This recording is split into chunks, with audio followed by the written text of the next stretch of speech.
বলে মানুষ মাত্রেরই ভুল হয়, আপনারও একটা অধিকার আছে কিছু ভুল করার। সামান্য ভুল আপনিও করেছেন, সেটা হচ্ছে আমার পাশ করা নিয়ে। ঢাকা বিশ্ববিদ্যালয়ে আমি ভর্তি হয়েছিলাম 1976 সনে, এবং আপনি কাগজে কলমে যদি পাশের কথা বলেন, আমি 78 সনে পাশ করেছি। আপনি এটাকে 80-তে বা 81-তে নিয়ে গেছেন, 2 বছর আসলে আমাকে বড় না, করে না দিয়েছেন। আসলে একটা কাগজই পেয়েছি আমি, ওই কাগজের ছিটে উৎকীর্ণ ছিল আর হ্যাঁ, কি।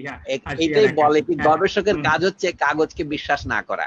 বুঝতে হুম, পারছেন না, চক্ষু কর্ণের বিবাদ ভঞ্জন করা। ভঞ্জন, যা হোক, ঠিক। এটা বড় ব্যাপার নয়। আমি হুম, বলছি যে আমাদের দেশ হচ্ছে জেরন্টোক্রেটিক, মানে বয়সের একটা আধিপত্য আছে। আমরা কেউ কেউ বয়স কমাই বিয়ের বাজারের জন্য, কিন্তু আমার মনে হয় আমাদের মাঝে মাঝে একটা বয়স বাড়াতেও হয়। যেমন আমার গুরু আহমদ সফার বয়স নিয়েও একটা সংশয় আছে। একটা জিনিস নিঃসংশয়, আমরা উনি 1957 সনে তৎকালীন মেট্রিকুলেশন পাশ করেছেন, আজকাল যেটাকে এসএসসি বলি আর কি। কিন্তু ওনার জন্ম বলা হয় 1943, তাহলে তার বয়স প্রায় 14 বছর হয়ে যায়। এমনও হতে পারে যে তিনি 1 বছর আগে জন্মেছিলেন। মানে ঈশ্বর শামিল শামসাল মমিনকে ধন্যবাদ আসার জন্য দেখতে পাচ্ছি। তো এখন আমার বক্তব্য কোথা থেকে শুরু করব, আপনি হ্যাঁ, নির্দেশ করে দিলেই ভালো হয়। হ্যাঁ সেটাই আমি তাই করতে চাইছি। আমরা একটা একটা রেওয়াজই হয়ে গেছে আমন্ত্রিত অতিথির আহ, জীবনে, সাহিত্য জীবনে যে গোড়ার গল্প থাকে, একটা একটা সূচনা পর্বের গল্প থাকে, সেটা দিয়ে শুরু করতে চাই সুবিধার জন্য। যেমন আপনার বিশেষ করে এই বাংলা ভাষা, বইপত্র, পঠন পাঠন, লেখালেখি, সাহিত্য চর্চার প্রতি আগ্রহের স্ফুরণটা কখন কিভাবে ঘটেছিল, কোন প্রণোদনায়, কোন পরিপ্রেক্ষিতে, কার হাত ধরে, এই সূচনা পর্বের গল্পটা যদি একটু আমাদের শোনাতেন আর কি। আমার সূচনা পর্ব বঙ্কিমচন্দ্রকে দিয়ে, এটা বললে ভালো হয়। মানে সাহিত্য কি জিনিস এটা বোঝার বয়স হওয়ার আগেই আমি বঙ্কিমচন্দ্র পড়া শুরু করেছিলাম, বিশেষ করে কপাল কুণ্ডলা বইটি। তো বঙ্কিমচন্দ্রের উক্তি দিয়ে শুরু করি। উনি বলেন, ওনার একটা প্রবন্ধের নাম হচ্ছে বাঙালির উৎপত্তি। বঙ্গদর্শন পত্রিকার সম্পাদনা ছেড়ে দেওয়ার পরে লিখেছিলেন এটা উনি, ইংরেজি ধরেন 1880 সনের দিকে। তো সেই প্রবন্ধে উনি বলছিলেন, বাংলাদেশে তো আমরা চিরকালই আছি, কাজে আবার আমাদের আবার উৎপত্তি কিসের? দ্বিতীয় কথা, আমাদের উৎপত্তি যেখান থেকে হোক না কেন সেটা তো আমরা জানি, এটা নিয়ে আলোচনা করার কি আছে? এই কথা বলে উনি শুরু করেছিলেন। তা আমিও বলবো যে কবে যে সাহিত্য চর্চার প্রতি আকৃষ্ট হয়েছি সেটা মনে হয় চিরকালই, পরিষ্কার করে মনে নেই। এটা বলতে হবে, ইংরেজিতে একটা কথা আছে, চ্যারিটি বিগিনস এট হোম।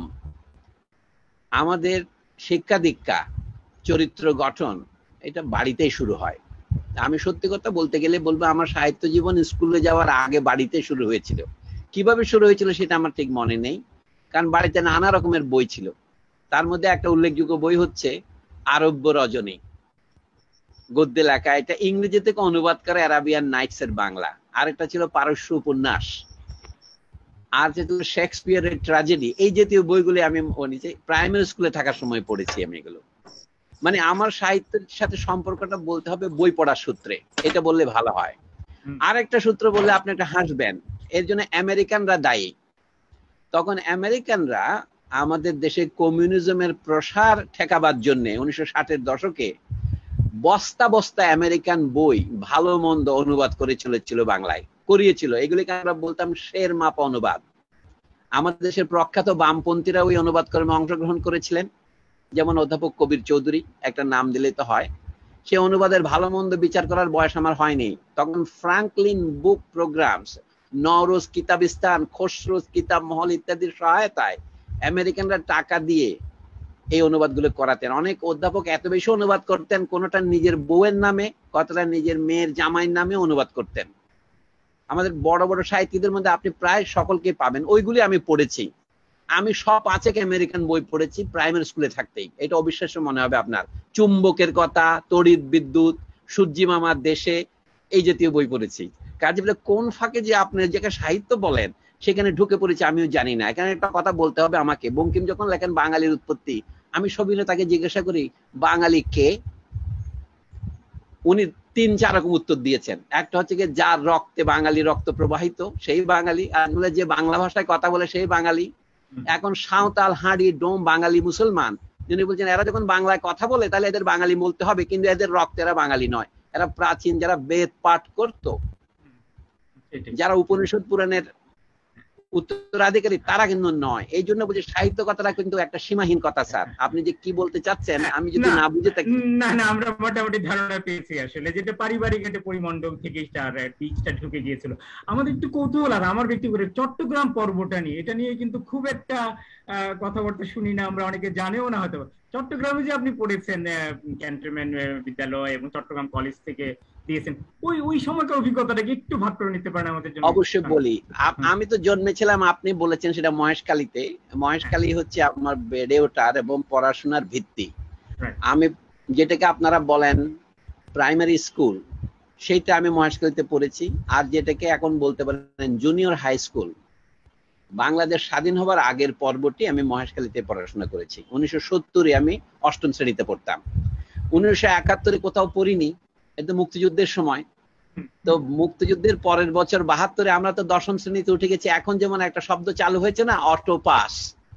হ্যাঁ, এই অটো পাস হোক বা না হোক, আমরা অনেকটা 9ম শ্রেণীতে তো অটো পাসই করেছি। আমরা 2 মাস স্কুলে গিয়েছিলাম ফেব্রুয়ারি পর্যন্ত। মার্চ মাসে তো অসহযোগ আন্দোলন শুরু হলো, তারপরে তো পাকিস্তানি গণহত্যা শুরু হলো। তার আমি তো প্রত্যক্ষদর্শী একজন গণহত্যা। আমি যে দ্বীপে জন্মেছিলাম মহেশখালীতে, মে মাসের 6 তারিখে পাকিস্তান সেনাবাহিনী যায় এবং আমার চোখের সামনেই তারা 1000-1200 লোককে খুন করে। আমিও কিন্তু খুন হয়ে যেতে পারতাম। মানে আমাদের ওখানে গ্রামের পাশের গ্রামে অন্তত একটা হিন্দু পাড়া, পালপাড়া বলতো, পুরো পাড়াটা পুড়িয়ে দেয়, প্রায় 1000 বাড়ি।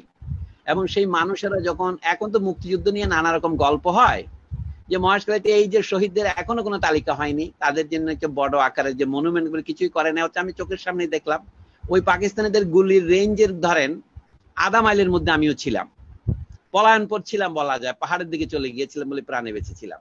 তখনও দেখেছি বাঙালি মুসলিমদের একটি অংশ সেই পলায়নপর হিন্দুদেরকে লুট করতেছে, সেটাও আমি দেখেছি, যারা পরে রাজাকার হয়েছিল।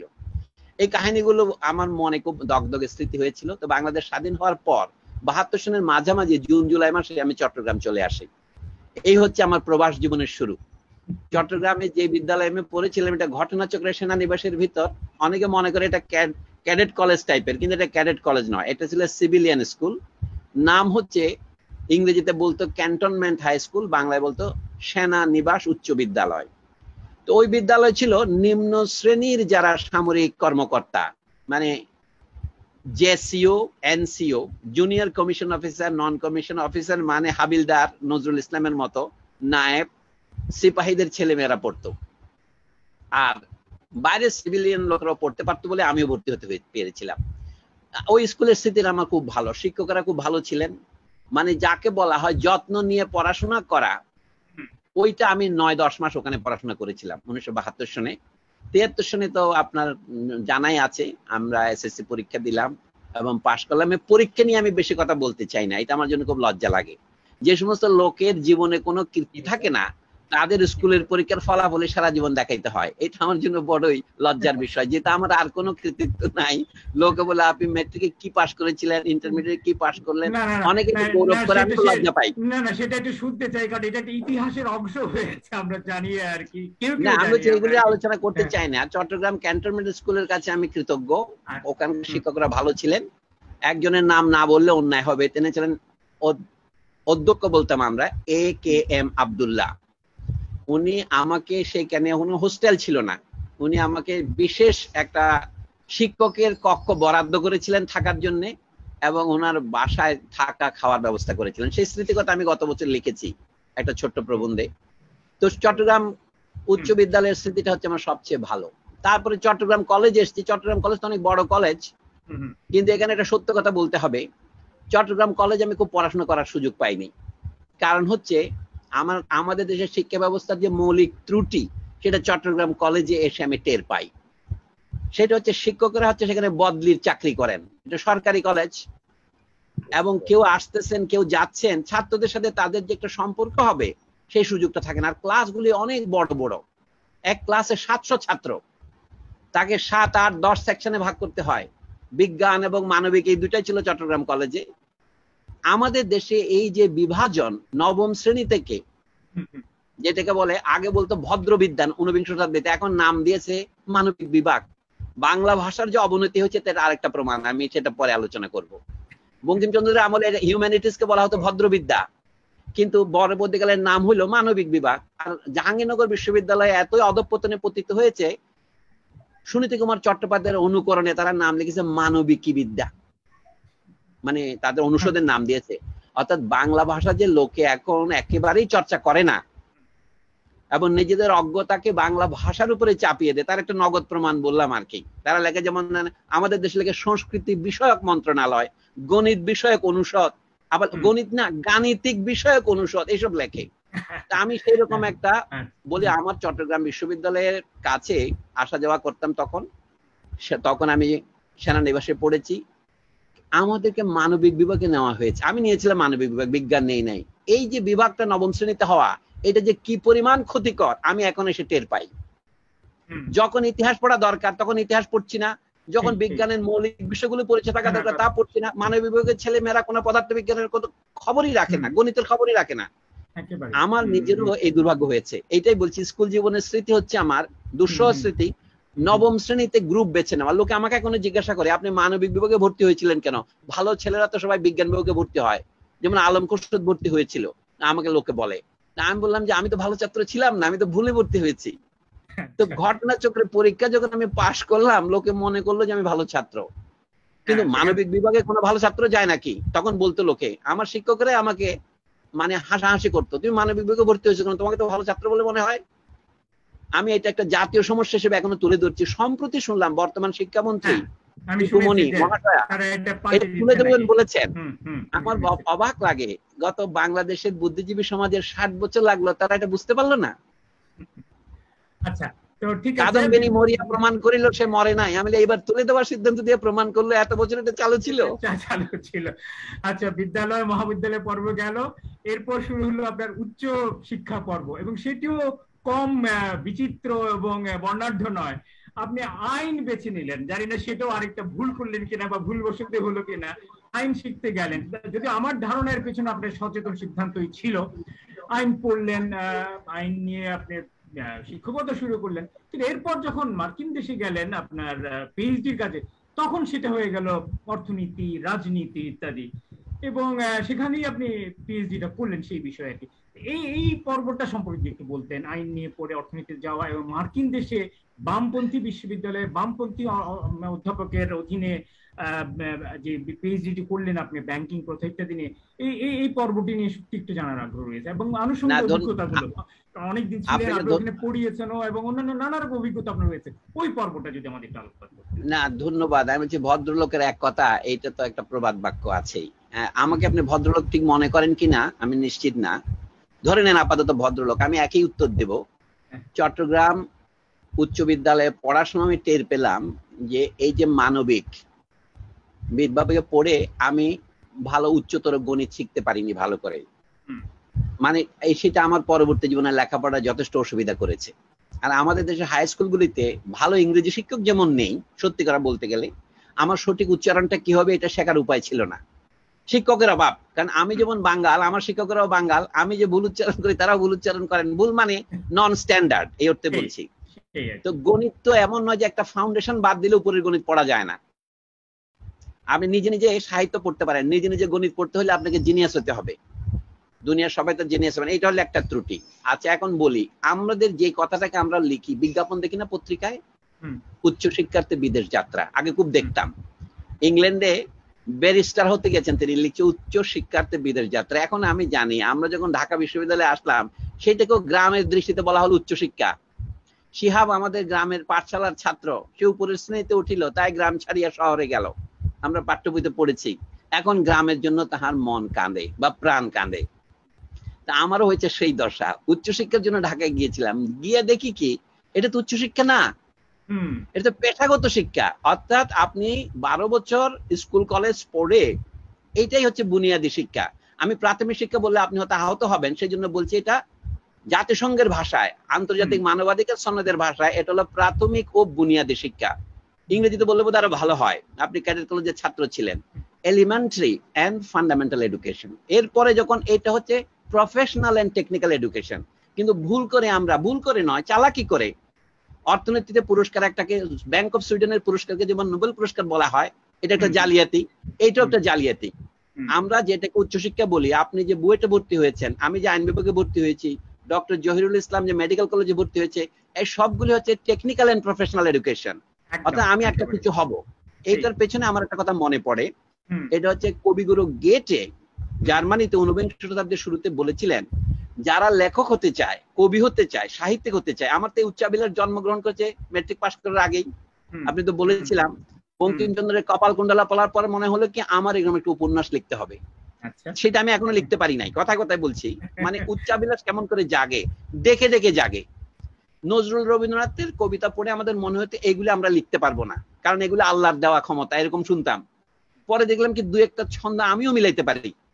তখন মনের মধ্যে বলে না, পঙ্গুরও যেমন গিরি লঙ্ঘনের দুঃসাহস হয়, আমারও মনে হয় দু একটা পদ্য লেখা যায়। আমি বোধহয় 10ম শ্রেণীতে ওঠার সময় প্রথম পদ্য লিখি, 1972 সনের 26শে মার্চ। আমরা পদ্যের পর্বে আসবে, এরপরেই পদ্যের পর্বে। না আমি বলছি কথাটা দরকার আছে, আপনার পরে আসার জন্য নয়। আপনার আইন পেশার বিষয়টা বলেন একটু। না, উচ্চশিক্ষা যখন আসলাম দেখলাম যে এটা একটা ভুল শিক্ষা। আসলে আমি এসেছি উকিল হবার জন্য। কেন?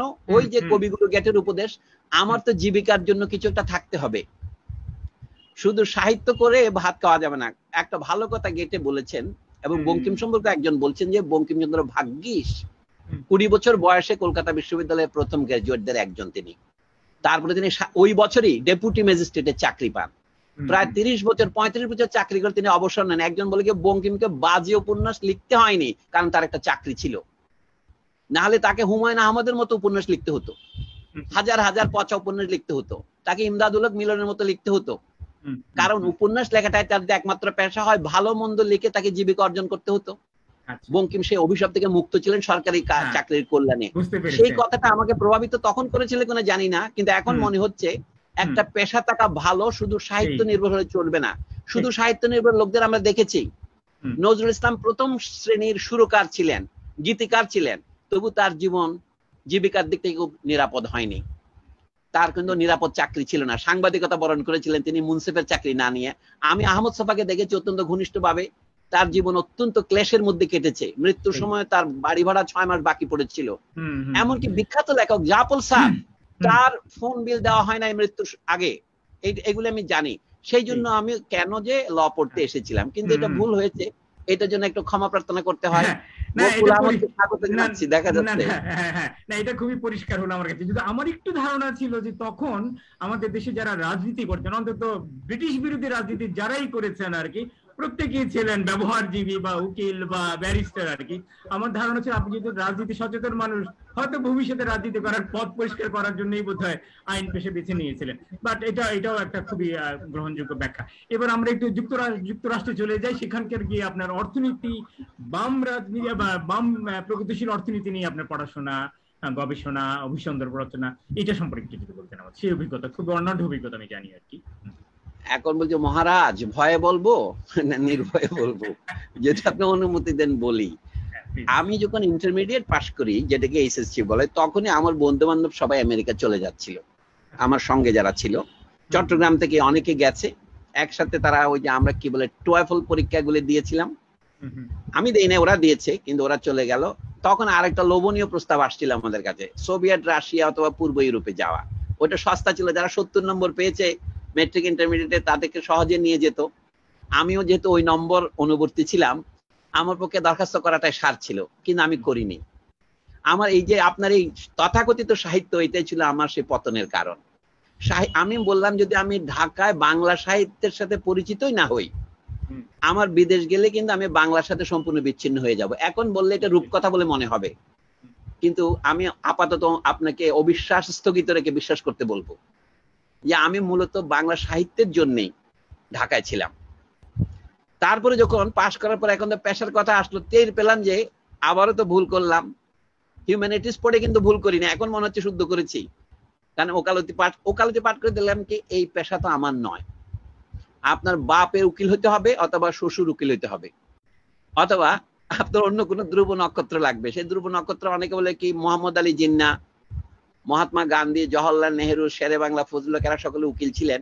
কিন্তু মনে রাখতে হবে সেটা হচ্ছে ইংরেজ প্রশাসনের সময় যখন ভারতীয় লোকেরা ইন্ডিয়ান সিভিল সার্ভিসে ঢুকতে পারতো না, কালে ভদ্রে একজন দুজন ঢুকতে পারতো। 19বিংশ শতাব্দীর শেষ পর্যন্ত আপনি জানেন প্রেসিডেন্সি কলেজে 1873 আগে কোনো মুসলমান ছাত্র ভর্তি করেনি। অথবা ধরেন 1900 সনের দিকেও সারা কলকাতা বিশ্ববিদ্যালয়ের ইন্টারমিডিয়েট পরীক্ষায় 4 জন মুসলমান ছাত্র পাশ করেছে। এগুলো হচ্ছে 1906 সনে 12 জন পাশ করেছে। তো সেই সময় আমাদের পক্ষে ওকালতি ছাড়া আর কি পেশা ছিল? প্রফেশন বলতে ওকালতি বোঝাতো। তারপরে মাস্টার সুরেন্দ্রনাথ ব্যানার্জি, যিনি কংগ্রেসের প্রেসিডেন্ট হয়েছিলেন, তিনি কিন্তু মাস্টারি বেছে নিয়েছিলেন আইসিএস থেকে বহিষ্কৃত হয়ে। এমনকি সুভাষচন্দ্র বসু আইসিএস পরীক্ষা দিয়ে পাশ করার পরে পদত্যাগ করেছিলেন রাজনীতির জন্য। এগুলি আছে, এগুলি আমাদের স্মৃতিতে ছিল, কিন্তু আমাকে ওগুলি প্রভাবিত করে নাই। আমি বুঝতে পারলাম যে বিজ্ঞানই হচ্ছে আমার পেশা, মানে যেটাকে আপনারা গবেষণা বলেন, সেটা টের পেতে পেতে আমি তো ইউনিভার্সিটি পাশ করেছি। এখন অর্থনীতির সাথে আমার সম্পর্কের কারণ হচ্ছে কার্ল মার্কস, এটা বললে ভালো হয়। আমি যখন মার্কসের সাথে পরিচিত হলাম, সেটা বলছিলাম ঢাকা বিশ্ববিদ্যালয়ের জীবনে গভীরভাবে পরিচিত হয়েছি। ওই যখন প্র্যাক্সিস জার্নাল বের করছিলাম, তখন দেখলাম মার্কস কি কি বিদ্যার দ্বারা প্রভাবিত হয়েছেন। মার্কস নিজে পড়াশোনা করেছিলেন জার্মানিতে, যাকে বলা হয় ক্লাসিক্যাল ফিলোসফিতে, গ্রিক ফিলোসফিতে। তার থিসিসের নাম কি? এপিকিউরাস এবং ডেমোক্রিটাসের পদার্থবিদ্যার মধ্যে পার্থক্য। ইংরেজিতে বললে বলা কি, difference between the natural philosophy of Epicurus and natural philosophy of Democritus. Marx নিয়েছিলেন ডেমোক্রিটাসের পক্ষ, যার মানে হলো তার কনক্লুশনটা হচ্ছে এটা 1842-41 সনে তার থিসিসটা পাস হয়। তার বিষয় ছিল মানুষ নিজেই নিজের ভাগ্যের নির্মাতা। এই সিদ্ধান্তের অনুবলে কার্ল মার্কস তার সারা জীবনের পথে অগ্রসর হলেন, এবং তারপরে তার বন্ধু ফ্রেডারিক অ্যাঙ্গেলস 2 বছর পরে তাকে পরিচয় করিয়ে দিলেন ইংল্যান্ডে একটা নতুন শাস্ত্র বিকশিত হয়েছে, যার নাম পলিটিক্যাল ইকোনমি, আজকাল যেটাকে ইকোনমিক্স বলা হয়। তার বড় লেখকদের মধ্যে একজন হচ্ছেন অ্যাডাম স্মিথ, আরেকজন হচ্ছে ডেভিড রিকার্ডো। মার্কস তখন তাদের লেখা পড়া শুরু করলেন এবং তারই ফলশ্রুতিতে তিনি ক্যাপিটাল লিখলেন। এগুলির সাথে পরিচিত হওয়ার পর আমার মনে হলো যে পলিটিক্যাল ইকোনমিটা একটা পড়া উচিত। তখন খবর পেলাম যে পলিটিক্যাল ইকোনমি ভালো পড়বার জায়গা মার্কিন যুক্তরাষ্ট্রে আছে একটাই, সেটা হচ্ছে নিউ ইয়র্কের new school for social research. সেই খবর পেলাম কারণ হাই স্কুলে থাকার শেষের থেকে আমি মান্থলি রিভিউ পত্রিকা পড়া শুরু করি। একটু ইচড়ে পাকা ছিলাম, এটা বললে বোধহয় অপরাধ হবে না। সায়েন্স এন্ড সোসাইটি বলে একটা মার্ক্সবাদী পত্রিকা ছিল, নিউ ইয়র্ক থেকে বেরোতো, আর একটা হলো মান্থলি রিভিউ। এটা ঢাকা বিশ্ববিদ্যালয়ে আসতো সৌভাগ্যক্রমে লাইব্রেরিতে। ওটা আমি পড়তাম প্রায় এক্সক্লুসিভলি 1976 থেকেই। তার আগে এটা 2-1টা সংখ্যা আমি পেয়েছিলাম কিভাবে পারিবারিক ভাবে, কেন আমার বড় ভাইরা বিশ্ববিদ্যালয়ে পড়তো, আমার তো ইংরেজি সাহিত্যের সাথে পরিচয় হাই স্কুলে থাকতেই হয়। আমি শেক্সপিয়ার, মিল্টন এগুলো কিন্তু ম্যাট্রিক পাস করার আগে পড়েছি। এইটাই বললাম যে এটা পরিবারের, বিশেষ করে আমার বড় ভাই অধ্যাপক আমানুল্লাহ খান, উনি ইংরেজি ছাত্র ছিলেন, ফলে তার সূত্রে আমি অনেক ইংরেজি সাহিত্যের সাথে অন্তত শোনা কথায় অনেক জিনিস জেনেছি। অ্যাবসালম এন্ড আহিটোপেল এই সমস্ত জিনিস পড়েছি, rape of the lock, look back in anger, এই সমস্ত বই আমি ওনার মুখে প্রায় মুখে পড়েছি। যা হোক, আমার মার্কিন যুক্তরাষ্ট্রে যাওয়ার কাহিনীটা ছিল এই অর্থনীতি পড়ার জন্য। আরো একটা কারণ জড়িত ছিল, ঢাকা বিশ্ববিদ্যালয়ে যখন চাকরি করি তখন অধ্যাপক মুজাফফর আহমেদ, যে দোকানে আমি সর্বশেষ চাকরিতে ঢুকলাম, এটার নাম ছিল ইনস্টিটিউট অফ বিজনেস অ্যাডমিনিস্ট্রেশন, উনি বললেন যে তোমাকে তো এই চাকরিতে মানায় না, তুমি এখানে তো থাকতে পারবে না বেশি দিন, কারণ এখানে এমবিএ করতে হবে, তুমি তো একটা ল পড়াইতে আসছো এখানে, তাহলে তুমি মার্জিনাল একজন প্রান্তিক অন্তজ শিক্ষক হয়ে থাকবা, তো তোমার একটা ডিগ্রি। আমি তো এই এমবিএ করতে পারবো না, এটা আলম খুরশিদকে দিয়ে দেওয়া ভালো। আমি আপনার মতো আরেকজনের নাম বললাম আর কি। তো উনি বলছে সবাই যাবে, 9 জন যাবে, তো তোমার নাম ওখানে দিয়ে দিলাম। তো আমিও গেলাম। উনি বললেন তাহলে একটা তোমাকে কনসেশন দেই, তুমি নিউ স্কুলে গিয়ে ইকোনমিক্স পড়ো গিয়া। তো বৃত্তিটাও জুটলো এবং আমার আকাঙ্ক্ষাও জুটলো, এই হচ্ছে নিউ স্কুলে যাওয়া। আমি মনে করি আমার জীবনে এইটাই ছিল সঠিক সিদ্ধান্ত, নিউ স্কুলে যাওয়াটা। ওখানে আমি একটু প্রয়োজনের চেয়ে বেশি ছিলাম, অনেক লেখাপড়া মনে হয় যদি ওখানে না যেতাম জীবনে অনেক জিনিস জানা থাকতো না। মানে শুধুমাত্র আনোয়ার শেখের অধীনে যে গবেষণাটা করলেন তার সম্পর্কে বা আপনার গবেষণা কাজটা সম্পর্কে একটু বলতেন এবং অন্যান্য অভিজ্ঞতা। এইটাই দেখেন, আপনি অনেকদিন আমার সাথে একসাথে এক ঘরেও ছিলেন, তবু আমরা পরস্পরকে কতটুকু জানি, বিপুলা এ ধরনের কতটুকু জানি। আসলে আনোয়ার শেখের অধীনে আমি পড়াশোনা করেছি, উনি ছিলেন ক্লাস টিচার এই অর্থে, পলিটিক্যাল ইকোনমির উনি ছিলেন প্রধান শিক্ষক, কিন্তু আমার গবেষণা ওনার অধীনে হয়নি। আমি করেছি ডানকান ফলি নামক আরেকজন অধ্যাপক, যিনি আনোয়ারেরও সিনিয়র এবং ভালো অধ্যাপক দুজনেই। এটা হচ্ছে তথ্যগত। তো একই অবস্থা আমার যে একাকিত্ব ঢাকায়, নিউ ইয়র্কে গিয়েও এটা কিন্তু কমে নাই, কারণ ওখানেও 4 রকম মতবাদের লোক আছে নিউ স্কুলের মধ্যে। কতগুলি ওদের ভাষায় বলে কিছু নিউ ক্লাসিক্যাল, মানে যারা এই যে আমেরিকান যে আন্তর্জাতিক অর্থনৈতিক ব্যবস্থাপনা সমর্থন করে, যারা নোবেল পুরস্কার পায়, সোজা কথা এটা বললে ভালো হয়। সবাই তো নোবেল পুরস্কার পায় না, বিশেষ একটি মতবাদের লোকেরা নোবেল পুরস্কার বেশি পায়, তাদেরকে নিউ ক্লাসিক্যাল বলে। তারপরে আছে ওখানে নিউ রিকার্ডিয়ান, কেইনশিয়ান। আর আমাদের যে ঘরানা, যেটাকে তখন ওখানে বলা হতো মার্কসিয়ান ঘরানা, ওটা ছিল সংখ্যালঘু। যেমন আনোয়ার শেখ ছাড়া অন্যান্য প্রফেসর যারা ছিল 1991 সনে সোভিয়েত রাশিয়ার পরিবর্তনের পর অনেক শিক্ষক চাকরি হারায়। যদি বা এই বিশ্ববিদ্যালয় এমনি লিবারেল বিশ্ববিদ্যালয়, পৃথিবীতে কোনো বিনা পয়সায় কোনো লিবারেল বিশ্ববিদ্যালয় নাই। আমার একজন খুব প্রিয় শিক্ষক ছিলেন, তার বাড়ি হাঙ্গেরিতে, টমাস বিয়েটরিস। উনি মেক্সিকো চলে গেলেন, একটা উদাহরণ দিয়ে বলছি। তো ফলে হলো আর কোনো শিক্ষক পাওয়া যায় না যে আমার থিসিসের গাইড হবে। আনোয়ার শেখ মার্কসিয়ান ঘরানার মধ্যে নানা ঘরানার লোক আছে। আনোয়ার শেখ খুবই জ্ঞানী লোক এবং খুব ব্রিলিয়ান্ট লোক, কিন্তু পরে দেখলাম যে উনি বঙ্কিমচন্দ্রের মতো, যাদেরকে বাংলায় বলে দৃষ্টবাদী, মানে পজিটিভিস্ট।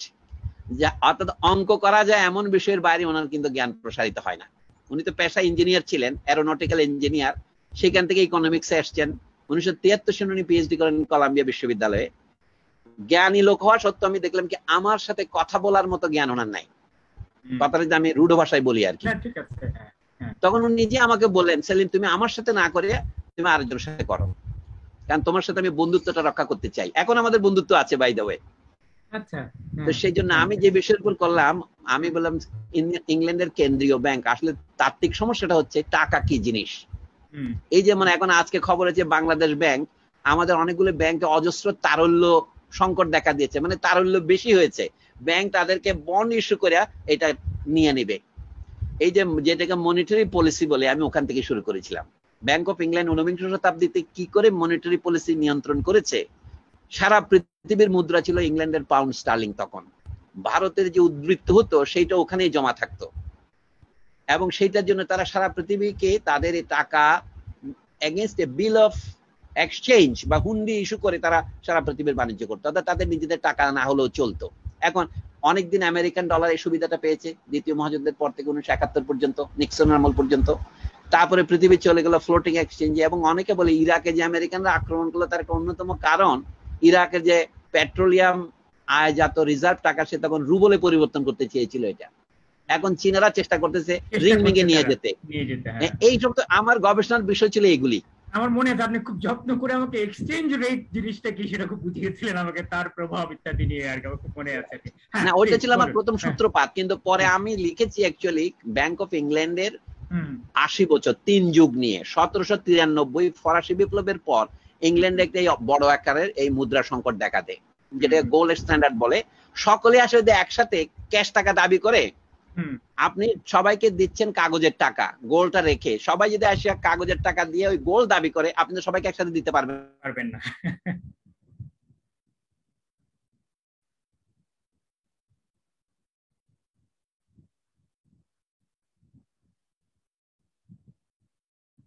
হ্যালো, আপনি কি শুনতে পাচ্ছেন ওনার কথা? আমি ওইটাই গবেষণার মধ্যে নিয়েছি।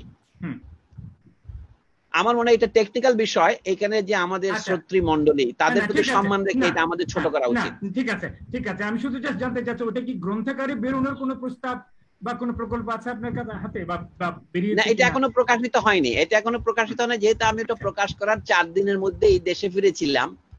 ও প্রকাশ করতে হলে যা ওই চাকরিতে থাকতে হয়। এর মধ্যে আরেকটা দুর্ঘটনা ঘটে, অঘটন বলা যায়। বাংলাদেশ যখন অস্ট্রেলিয়ার বিরুদ্ধে 2টি খেলায় পরপর জিতলো টি20-তে, কলকাতার আনন্দবাজার অত্যন্ত ঘৃণ্য ভাষায় লিখলো কি এটা একটা অঘটন ঘটলো। আজকেও লিখেছে, গতকালকেও কলকাতা দেখেন। অর্থাৎ মিরপুরের মাঠে বাংলাদেশের ক্রিকেট দল অস্ট্রেলিয়ার বিরুদ্ধে জিতেছে, এটাকে কলকাতা 2বার রিপোর্ট করেছে। এটা একটা অঘটন, যেন এটা ঘটতে পারে না। কাজেই আমারও একটা অঘটন ঘটেছিল। আমি যে আদৌ অর্থনীতিতে পিএইচডি করলাম এটা একটা অঘটন মাত্র আমি বলবো। পরে আমি টের পেলাম কি এই অর্থশাস্ত্রের মধ্যে বিরাট একটা ফাঁকি আছে। এটা দিয়ে আমি ক্যারিয়ার করতে চাই না। ল জবে ছেড়ে দিয়েছিলাম। আপনাকে নানা রকমের আপোষ করতে হয়। লোকে কি করে নোবেল পুরস্কার পায় সেটা আমি টের পেতে শুরু করলাম। আমি জানি আমার পক্ষে এটা করা সম্ভব নয়। আমার নোবেল পুরস্কারের দরকার নাই, আমি ক্যান্ডিডেটও নই। কিন্তু অর্থনীতি শাস্ত্রের যে বড় অর্থনীতিবিদের সাথে আমার পরিচয় ঘটলো তার নাম হচ্ছে পিয়েরো স্রাফা। কেমব্রিজ বিশ্ববিদ্যালয়ে কাজ করতেন উনি, এবং তিনি অর্থশাস্ত্রের যে দেউলিয়াপনা সেটা পরিষ্কার প্রমাণ করলেন। অর্থশাস্ত্রের কোনো ফাউন্ডেশন কিন্তু এখনো নাই। এইটা এই অডিয়েন্সের মধ্যে বলা ঠিক কিনা আমি জানি না। একটা কথা আমি সংক্ষেপে বলার সূত্রপাত করি। আচ্ছা, না তারপর আমরা সাহিত্যেই চলে যেতে চাই আর কি, আপনি যদি অর্থশাস্ত্রের প্রধান তত্ত্বটা হচ্ছে এখন মানুষ যে আয়টা করে সারা দেশে মোট জাতীয় উৎপাদন হয় যেটাকে আমরা জিডিপি বলি, এটা বন্টিত হয় কিসের ভিত্তিতে, কোন ন্যায়ের ভিত্তিতে।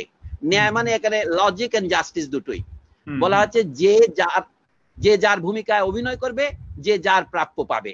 তাহলে কার প্রাপ্য কিভাবে ঠিক করবেন আপনি? বলা হচ্ছে কি, একটা কথা তারা চালু করেছে, ফ্যাক্টরস অফ প্রোডাকশন। উৎপাদন করতে জমি লাগে, উৎপাদন করতে পুঁজি লাগে, উৎপাদন করতে মানুষ লাগে, উৎপাদন করতে সংগঠন লাগে। মানুষকে বলা হয় শ্রমিক। তাহলে উপর থেকে শ্রমিক কি পায়? মজুরি পায়। আর বাকি তিনটা কি? আপনি ব্যাংক থেকে টাকা ধার করেন, তাকে সুদ দিতে হবে। আপনি যেহেতু ঝুঁকি নিয়েছেন পুঁজি, আপনি আপনার পুঁজি অনুসারে আপনি মুনাফা পাবেন, তাই না? আমরা এই সমস্ত জিনিসগুলো এটা বলে সংগঠনের জন্য একটা পুরস্কার পাবেন। 4 রকমের আমরা বলি, একটা হলো মজুরি, মুনাফা, সুদ এবং জমির জন্য খাজনা। এই জিনিসগুলিকে আমি শুধু একটা কথা দিলে আপনার পরিষ্কার হবে। তাহলে পুঁজির মুনাফাটা দেওয়া হয়, তাহলে পুঁজির হিসাব করবেন কিভাবে? পুঁজির বিষয়ে বলা হচ্ছে কি, যেমন আপনার একটা বাড়ি আছে, বাড়ির দাম কত? আপনি যদি এটা ব্যাংক থেকে লোন নিয়ে করেন, যখন সুদের হার কম থাকে এবং বাড়ির দাম হয় বেশি, সুদের হার যখন বেশি হয় বাড়ির দাম হয় কম, এখানে উল্টা রিভার্স রিলেশনশিপ আছে অঙ্কের মধ্যে। আপনি যেগুলো ইঞ্জিনিয়ারিং এ পড়েছেন। তো সেই জন্য বলা হচ্ছে কি, পুঁজির পরিমাণ অনুসারেই তার মুনাফা ঠিক হয়। কিন্তু পিয়েরো স্রাফা দেখালেন যে মুনাফা মানে যেটা ব্যাংক ইন্টারেস্ট হিসেবে সেন্ট্রাল ব্যাংক করে, প্রাইম রেট বলে, যে লেনে ব্যাংকের অন্যান্য ব্যাংক সেন্ট্রাল ব্যাংক থেকে টাকা ধার করতে পারে, সেইটার উপরে নির্ভর করে আপনার পুঁজির মূল্য কত। যে পুঁজি এখন আজকে ধরেন মুনাফার হার যদি 5 টাকা হয়, ইন্টারেস্ট রেট যদি 5 টাকা হয় সুদের হার, তাহলে আপনার সম্পত্তির দাম ধরেন 100 কোটি টাকা। কিন্তু এইটা যদি 10 হয়, এটার সম্পত্তির দাম হয়ে যাবে আপনার আধা কোটি টাকা, কথা 50 কোটি টাকা। তাহলে সম্পত্তির মূল্য নির্ভর করে সুদের হারের উপর, না সুদের হার নির্ভর করে সম্পত্তির অবদানের উপর? এটা যে পরস্পর বিরোধী। আমি শেষ করি কথাটা। এটা যেহেতু পিয়েরো স্রাফা দেখিয়েছেন, কখন আমি কথাটা বলার দরকার মনে করছি আপনাকে, 1966 সনে এই আমেরিকায় একটা ইকোনমিক্স এর জার্নাল বের হয় ত্রৈমাসিক, কোয়ার্টারলি জার্নাল অফ ইকোনমিক্স বলে। তাতে একটা সিম্পোজিয়াম হয়, ক্যাপিটাল থিওরি বলে। সেখানে অমর্ত্য সেনও অংশগ্রহণ করেছিলেন পরের দিকে। সেখানে পরিষ্কার প্রমাণিত হয়েছে যে মুনাফা যে পুঁজির পুরস্কার, এটা একটা ভুয়া শব্দ। তাহলে এটা কি? এটা হচ্ছে শ্রমিককে দেওয়ার পর যা বাকি থাকে সেই শোষিত অংশ। এই তত্ত্বটা ডেভিড রিকার্ডো এবং কার্ল মার্কসের ছিল। আধুনিক অর্থনীতি এটাকে সম্পূর্ণ উল্টিয়ে দেওয়ার জন্য বলেছে কি, যে interest is the reward of capital. এই কথাটাকে ভুল প্রমাণ করার জন্য পিয়েরো স্রাফা যে প্রবন্ধ লিখেছিলেন 1925 সনে, সেইটা 1960 পর্যন্ত উনি একটা বই লিখেছেন, production of commodities by means of commodities. এর উপরে এই সিম্পোজিয়ামটা হয়েছিল 66 সনে। আমি একটা উদাহরণ দিচ্ছি আপনাকে কেন অর্থনীতি শাস্ত্র এখন একটা দেউলিয়া শাস্ত্র। তারপরে এটাই আমি শেষ করব। 2 বছর পরে সুইডেনের কেন্দ্রীয় ব্যাংক বলল কি, অর্থনীতিতে আমরা নোবেল পুরস্কার দেওয়া শুরু করব। কিন্তু আলফ্রেড নোবেলের মূল উইলে তো অন্য কোনো নোবেল পুরস্কার দেওয়ার বিধান নেই, নিষেধ করে দিয়েছেন তিনি, এই 5টার বাইরে পুরস্কার হবে না। তখন কেন্দ্রীয় ব্যাংক বলল টাকাটা আমরা দেব, কিন্তু তারপরেও তার নামটা ব্যবহার করা বৈধ কিনা এ নিয়ে আইনগত সংকট আছে, নৈতিক সংকট তো আছেই। তখন তারা ভুল করেও এটার নাম দিয়েছে কি bank of Sweden prize in economic science, ছোট করে লেস করে লাগিয়ে দিয়েছে জালিয়াতের জন্য। এই জন্য বলে ফ্রডিউল্যান্ড নোবেল প্রাইজ, লিখেছে in memory of Alfred Nobel. অথচ শান্তি, সাহিত্য, চিকিৎসা এবং পদার্থবিজ্ঞান, কেমিস্ট্রির উপর নাম কি নোবেল মেমোরিয়াল প্রাইজ। আমার অর্থনীতি ছেড়ে দেওয়ার একটা অন্যতম কারণ বললাম, আর বহু কারণ আছে। আমরা সাহিত্যেই আসি। আমি বিশেষ করে আপনার সূচনা পর্বের 3টি কাজ নিয়ে কথা বলতে চাইবো। আপনি শুরু করেছিলেন কবিতা, আপনার প্রথম গ্রন্থ যে এক আকাশের স্বপ্ন, তার প্রেক্ষাপটটা, এবং ছাত্রাবস্থায় প্রাক্সিস জার্নাল যে করেছিলেন তার সম্পর্কে কিছু কথা, এবং সবশেষে বাংলাদেশ জাতীয় অবস্থার চালচিত্র নামে যে গ্রন্থটি আপনি রচনা করেছিলেন, সেই একেবারে তরুণ বয়সেই রীতিমতো একটি সন্দর্ভই বলা চলে বাংলাদেশের সমাজ, রাজনীতি, অর্থনীতি বিষয়। এই 3টি কাজ নিয়ে একটু যদি বলতেন, শুরুটা কবিতা দিয়ে যদি করেন খুব ভালো হয় আমাদের জন্য। না, এই 3টার একটাই উত্তর। এখানে ভাগ্য ভালো, ওখানে আমার একটু সময় বেশি লেগেছিল, এখানে একটু সময় আপনাকে ছেড়ে দেবো আমি। এই 3টার একটাই উত্তর। 1976 সনে যখন ঢাকা বিশ্ববিদ্যালয়ে ভর্তি হই, তখন আমার আহমদ ছফার সাথে পরিচয় হয়। আহমদ ছফা হচ্ছে আমার জীবনের সবচেয়ে উজ্জ্বলতম শিক্ষক, যদিও তিনি বিশ্ববিদ্যালয়ের শিক্ষক নন। তিনি পলিটিক্যাল সায়েন্স বিভাগের পিএইচডি গবেষক হিসেবে ওখানে থাকতেন আন্তর্জাতিক ছাত্রাবাসে। ওই সময় আমি লেখা শুরু করি বিভিন্ন পত্রিকায়, এবং একটা পর্যায়ে হয় কি 2-3টা পত্রিকা করার পর 3য় পত্রিকা, 4র্থ পত্রিকা করতে করতে কেমন করে নিজের একটা পত্রিকা শুরু করলাম। এটার নাম দিলাম প্র্যাক্সিস, যেটা কার্ল মার্কসের বই পড়ার ফল। কারণ এটা গ্রিক শব্দ, কার্ল মার্কস ব্যবহার করতেন। সেই পুরনো বইতে মার্কসের রচনাবলী তখন মস্কো থেকে বের হওয়া শুরু হয়েছে ইংরেজিতে, collected works of Marx and Engels 1975 বেরিয়েছে, সেটা পড়লাম, সেখানে প্র্যাক্সিস শব্দ দেখতে পেলাম। তারপরে এই 2 বছর পরে আন্তোনিও গ্রামসির প্রিজন নোটবুকস পেলাম, সেখানেও দেখি প্র্যাক্সিস কথাটা ব্যবহার করা। মার্কস বা দত্তরি বলেছেন ফিলোসফি অফ প্র্যাক্সিস। জেলখানা লেখার সময় হয়তো এটা একটু পুলিশকে ফাঁকি দেওয়ার জন্য লিখেছেন এমন হতে পারে, ওই শব্দটা আমাদের পছন্দ হলো, তাই পত্রিকা নিয়েছিলাম। তাতে আমরা নানাবিধ প্রবন্ধ লিখেছি। প্রবন্ধের মধ্যে গুরুত্বপূর্ণ কাজ করেছে, মার্কসের লেখার অনুবাদ করেছি, রোজা লুক্সেমবার্গের লেখা অনুবাদ করেছি, সম্ভবত গ্রামসির লেখা আমরা অনুবাদ করেছি, সম্ভবত প্রথম পশ্চিমবঙ্গে করতে পারে, বাংলাদেশে কেউ করেনি। এইভাবে করতে করতে আমরা 3 বছর এই পত্রিকাটা ভালোভাবে চালিয়েছিলাম। লিটল ম্যাগাজিন যা হয় আর কি, হয়তো শুরু করেছিলাম 1978 শেষে, 79 জানুয়ারিতে প্রথম সংখ্যা বের হয়, 79 চলে, 80 চলে, এবং এই 80 সনের শেষ দিকে 81 সনের দিকে এটা একটা সংখ্যা, 80 সনেই একটা বাজেয়াপ্ত হয়। সরকার একটা চট্টগ্রাম থেকে এই বাজেয়াপ্তের প্রক্রিয়াটা শুরু হয়। 5ম এবং 6ষ্ঠ সংখ্যা যৌথ বেরিয়েছিল। তারপরে এই কাহিনী ওই পত্রিকারই শেষের দিকে 7ম থেকে 10ম সংখ্যায় তখন আব্দুর রাজ্জাক সাহেব যে বক্তৃতা দিয়েছিলেন ঢাকা বিশ্ববিদ্যালয়ে, অনেকদিন পরে, রাজ্জাক সাহেবের তো খ্যাতি ছিল কিন্তু তার কোনো লেখা পাওয়া যেত না। তিনি যে প্রথমে একটা ইংরেজিতে বক্তৃতা দিলেন, মুজাফফর আহমদ চৌধুরী মেমোরিয়াল লেকচার, ওটার নাম ছিল Bangladesh state of the nation. ওইটার উপরে আমাকে একটা রিভিউ লিখতে হলো। ওই রিভিউ যখন ঢাকা বিশ্ববিদ্যালয়ের ম্যাগাজিনে বের হওয়ার কথা ছিল, অথচ ম্যাগাজিন বের হলো না, তখন এটা আমরা প্র্যাক্সিস জার্নালে ছাপলাম। এই হচ্ছে কাহিনী। ওই সময়, তার আগে তো ওই কবিতার বইটা বের করেছে। কবি যশপ্রার্থী তো সকলেই থাকে, আমি তো 2-4টা কবিতা লেখার চেষ্টা করেছি। আমার বন্ধু বান্ধব যারা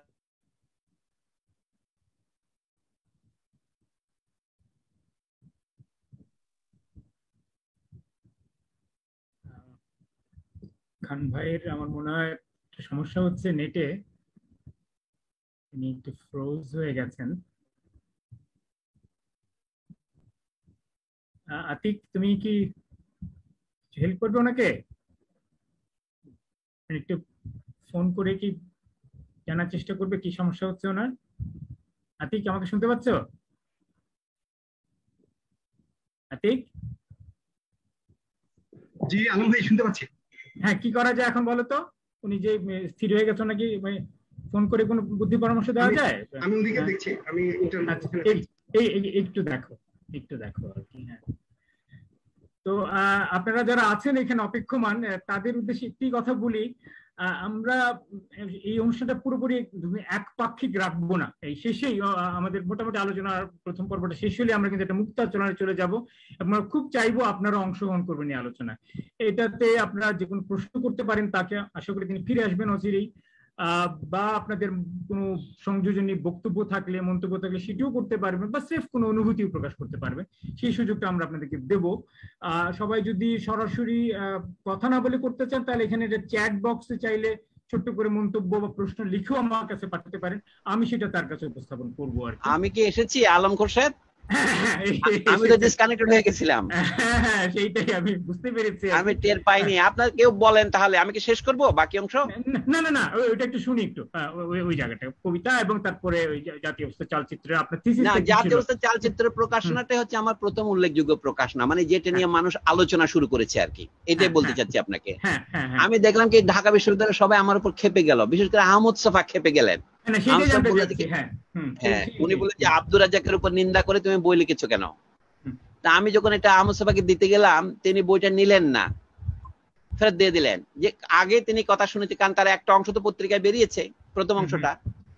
তো যা হোক, বইটা ছিল 104 পৃষ্ঠার মতো, একটা দীর্ঘ প্রবন্ধ আর কি, একজনের বইয়ের রিভিউ এত লম্বা হয় কিনা। ওনার বইটা ছিল গোটা 40 পৃষ্ঠা, আর আমার রিভিউ হলো তার চেয়ে 2.5 গুণ বেশি। উনি লিখেছেন ইংরেজিতে, আমি অনুবাদ করেছি। কিন্তু আশ্চর্যজনক যে উনি এটা পছন্দ করেছিলেন। ওনার বক্তব্য হচ্ছে কি, আপনি তো বাংলা লিখেছেন, কি লিখেছেন এটা বড় ব্যাপার নয়। উনি বাংলা লেখাকে এত বেশি মানে প্রশ্রয় দিতেন, আমি তো সেটা জানতাম না। তা ওনার যত শিষ্য আছে, সর্দার ফজলুল করিম থেকে শুরু করে আহমেদ কামাল পর্যন্ত, আমি আহমেদ কামালের হাতে একটা কপি দিয়েছিলাম। উনি বিশ্ববিদ্যালয়ের শিক্ষক সমিতির নেতা ছিলেন তখন। তো উনি রাজেশ সাহেবকে দিয়েছেন বইটি ঠিকই। তো এই বইটা নিয়ে অনেক উল্লেখযোগ্য স্মৃতি আমার আছে। সেটা হচ্ছে অনেকের হস্টিলিটি, এটার কারণে তারা কিন্তু বইটা পড়ে নাই। হস্টিলিটি আমি একটা উদাহরণ দিয়ে বলি। রাজ্জাক সাহেব ছিলেন, এই যে আমাদের দেশে এখন যেটাকে আপনারা উন্নয়ন বলতেছেন, এই উন্নয়নের ভিত্তি কি? এই উন্নয়নের আসল ভিত্তি যদি বলেন, লোমহর্ষক। মানুষের হচ্ছে পরিবার পরিকল্পনা। আমাদের দেশে একটা ক্ষেত্রে সফল হয়েছে গত 30 বছরে, যে জন্ম বৃদ্ধির হারকে তারা প্রায় শূন্যের পর্যায়ে নিয়ে এসেছে, রিপ্রোডাকশন রেটকে নিয়ে আসছে। মানে কোথায় এটা রিপ্লেসমেন্ট রেট বলে, অর্থাৎ বছরে আপনারা যদি মা বাপ দুইজনে মিলে যদি মাত্র 2টি সন্তান উৎপাদন করেন, তাহলে জনসংখ্যার বৃদ্ধির হার তো স্থির পর্যায়ে চলে আসবে। এটা তারা অর্জন করেছে। আব্দুর রাজ্জাক এটা নিন্দা করেছিলেন, আমি তাকে প্রশংসা করে বলেছি রাজ্জাক সাহেব একমাত্র সমাজ বিজ্ঞানী যিনি বুঝতে পেরেছেন এই পরিবার পরিকল্পনা প্রথাটা হচ্ছে আমাদের দেশের সম্পদ বন্টনের যে অসাম্য, এটাকে সমর্থন করার জন্য একটা অত্যন্ত বড় আকারের বলা হচ্ছিল কৌশল। আমাদের দেশে কথা বলা যায় না এই জন্য, যে যেমন এই যে নোবেল পুরস্কার যেটা জালিয়াত পুরস্কার, এটা বলে লোকে মনে করে কি ও আপনি ঈর্ষান্বিত হচ্ছেন। আমি আমার জন্য grapes are sour or sweet এটা তো প্রশ্নই ওঠে না, কারণ they are far beyond my reach. আমার তো নোবেল পুরস্কার পাওয়ার কথা নয়, অথবা নোবেল পুরস্কার আমি ক্যান্ডিডেট নই, তা আমি ঈর্ষা করবো কি জন্য? সত্য কথাটাই বললাম যে অথচ যখন অমর্ত্য সেনের আত্মজীবনী বেরিয়েছে সম্প্রতি, আপনি দেখেন ইংরেজিতে home and the world, home and কি যেন বইয়ের নাম, মেমোয়ার লিখছে কি winner of the Nobel prize. তাহলে তিনি তো ন্যায় শাস্ত্রের অধ্যাপক, নীতিশাস্ত্রের অধ্যাপক, তিনি তাতে এটা লেখার মধ্যে অন্তত এটা একটা থাকা উচিত, এটা উদ্ধৃতি চিহ্ন দেওয়া উচিত ছিল, winner of the so called Nobel prize. এটা তো নোবেল প্রাইজ না, এটা জালিয়াত prize, Nobel prize. Amartya Sen বড় অর্থনীতিবিদ, তারপরে সন্দেহ নাই আমার, কিন্তু ওই প্রাইজটা এই যে নৈতিকতাটা তুলে, যেমন আপনিও বিরক্ত হচ্ছেন, যারা শুনছে তারা সকলে বিরক্ত হয়। এই অবস্থায় রাজ্জাক সাহেবের বইয়ের ক্ষেত্রে একই ঘটনা ঘটেছে। সকলের বক্তব্য যে রাজ্জাক সাহেব এত বড় মানুষ, তুমি একটা এখনো বিএ পাশ করো নাই, তোমার কেমনে এরকম বেয়াদবি করার সাহস হয়? আমি যে আমার বক্তব্য কোথায় ভুল সেটা বলেন না। আমি একটা উদাহরণ দিয়ে শেষ করি। পার্বত্য চট্টগ্রামে তখন একটা যুদ্ধ চলছিল, যেটা প্রায় 20 বছর পরে 1997 সনে শেখ হাসিনার প্রথম শাসন আমলে একটা শান্তি চুক্তি হয়, যেটার এখনো বাস্তবায়ন হয় নাই বলে পার্বত্য চট্টগ্রামের অধিবাসীরা আপত্তি করেন। আমি তখন আমার একটা চ্যাপ্টারের নাম ছিল কি পার্বত্য চট্টগ্রামের যুদ্ধ। আমি বলছিলাম যে আব্দুর রাজ্জাক সাহেব তো জাতির অবস্থা নিয়ে এত বক্তৃতা দিলেন, কিন্তু পার্বত্য চট্টগ্রামের যুদ্ধ সম্মুখে নীরব কেন? 3 পৃষ্ঠা একটা চ্যাপ্টার আছে, ওইটাই হচ্ছে ক্ষুদ্রতম চ্যাপ্টার। ওইটার জন্য আমার অনেক বন্ধু আমার উপর খেপে গিয়েছিল। আমি আর বেশি কি বলবো আলম? ঠিক আছে, এটা সূত্র ধরেই কিন্তু আসলে আমাদের পরবর্তী প্রশ্নটা ছিল। ভালোই হলো যে আমরা যেটা দেখছি যে আপনার কথা দিয়ে বোঝা যাচ্ছে যে আমরা সমালোচনা ঠিক সেইভাবে গ্রহণ করতে প্রস্তুত নই।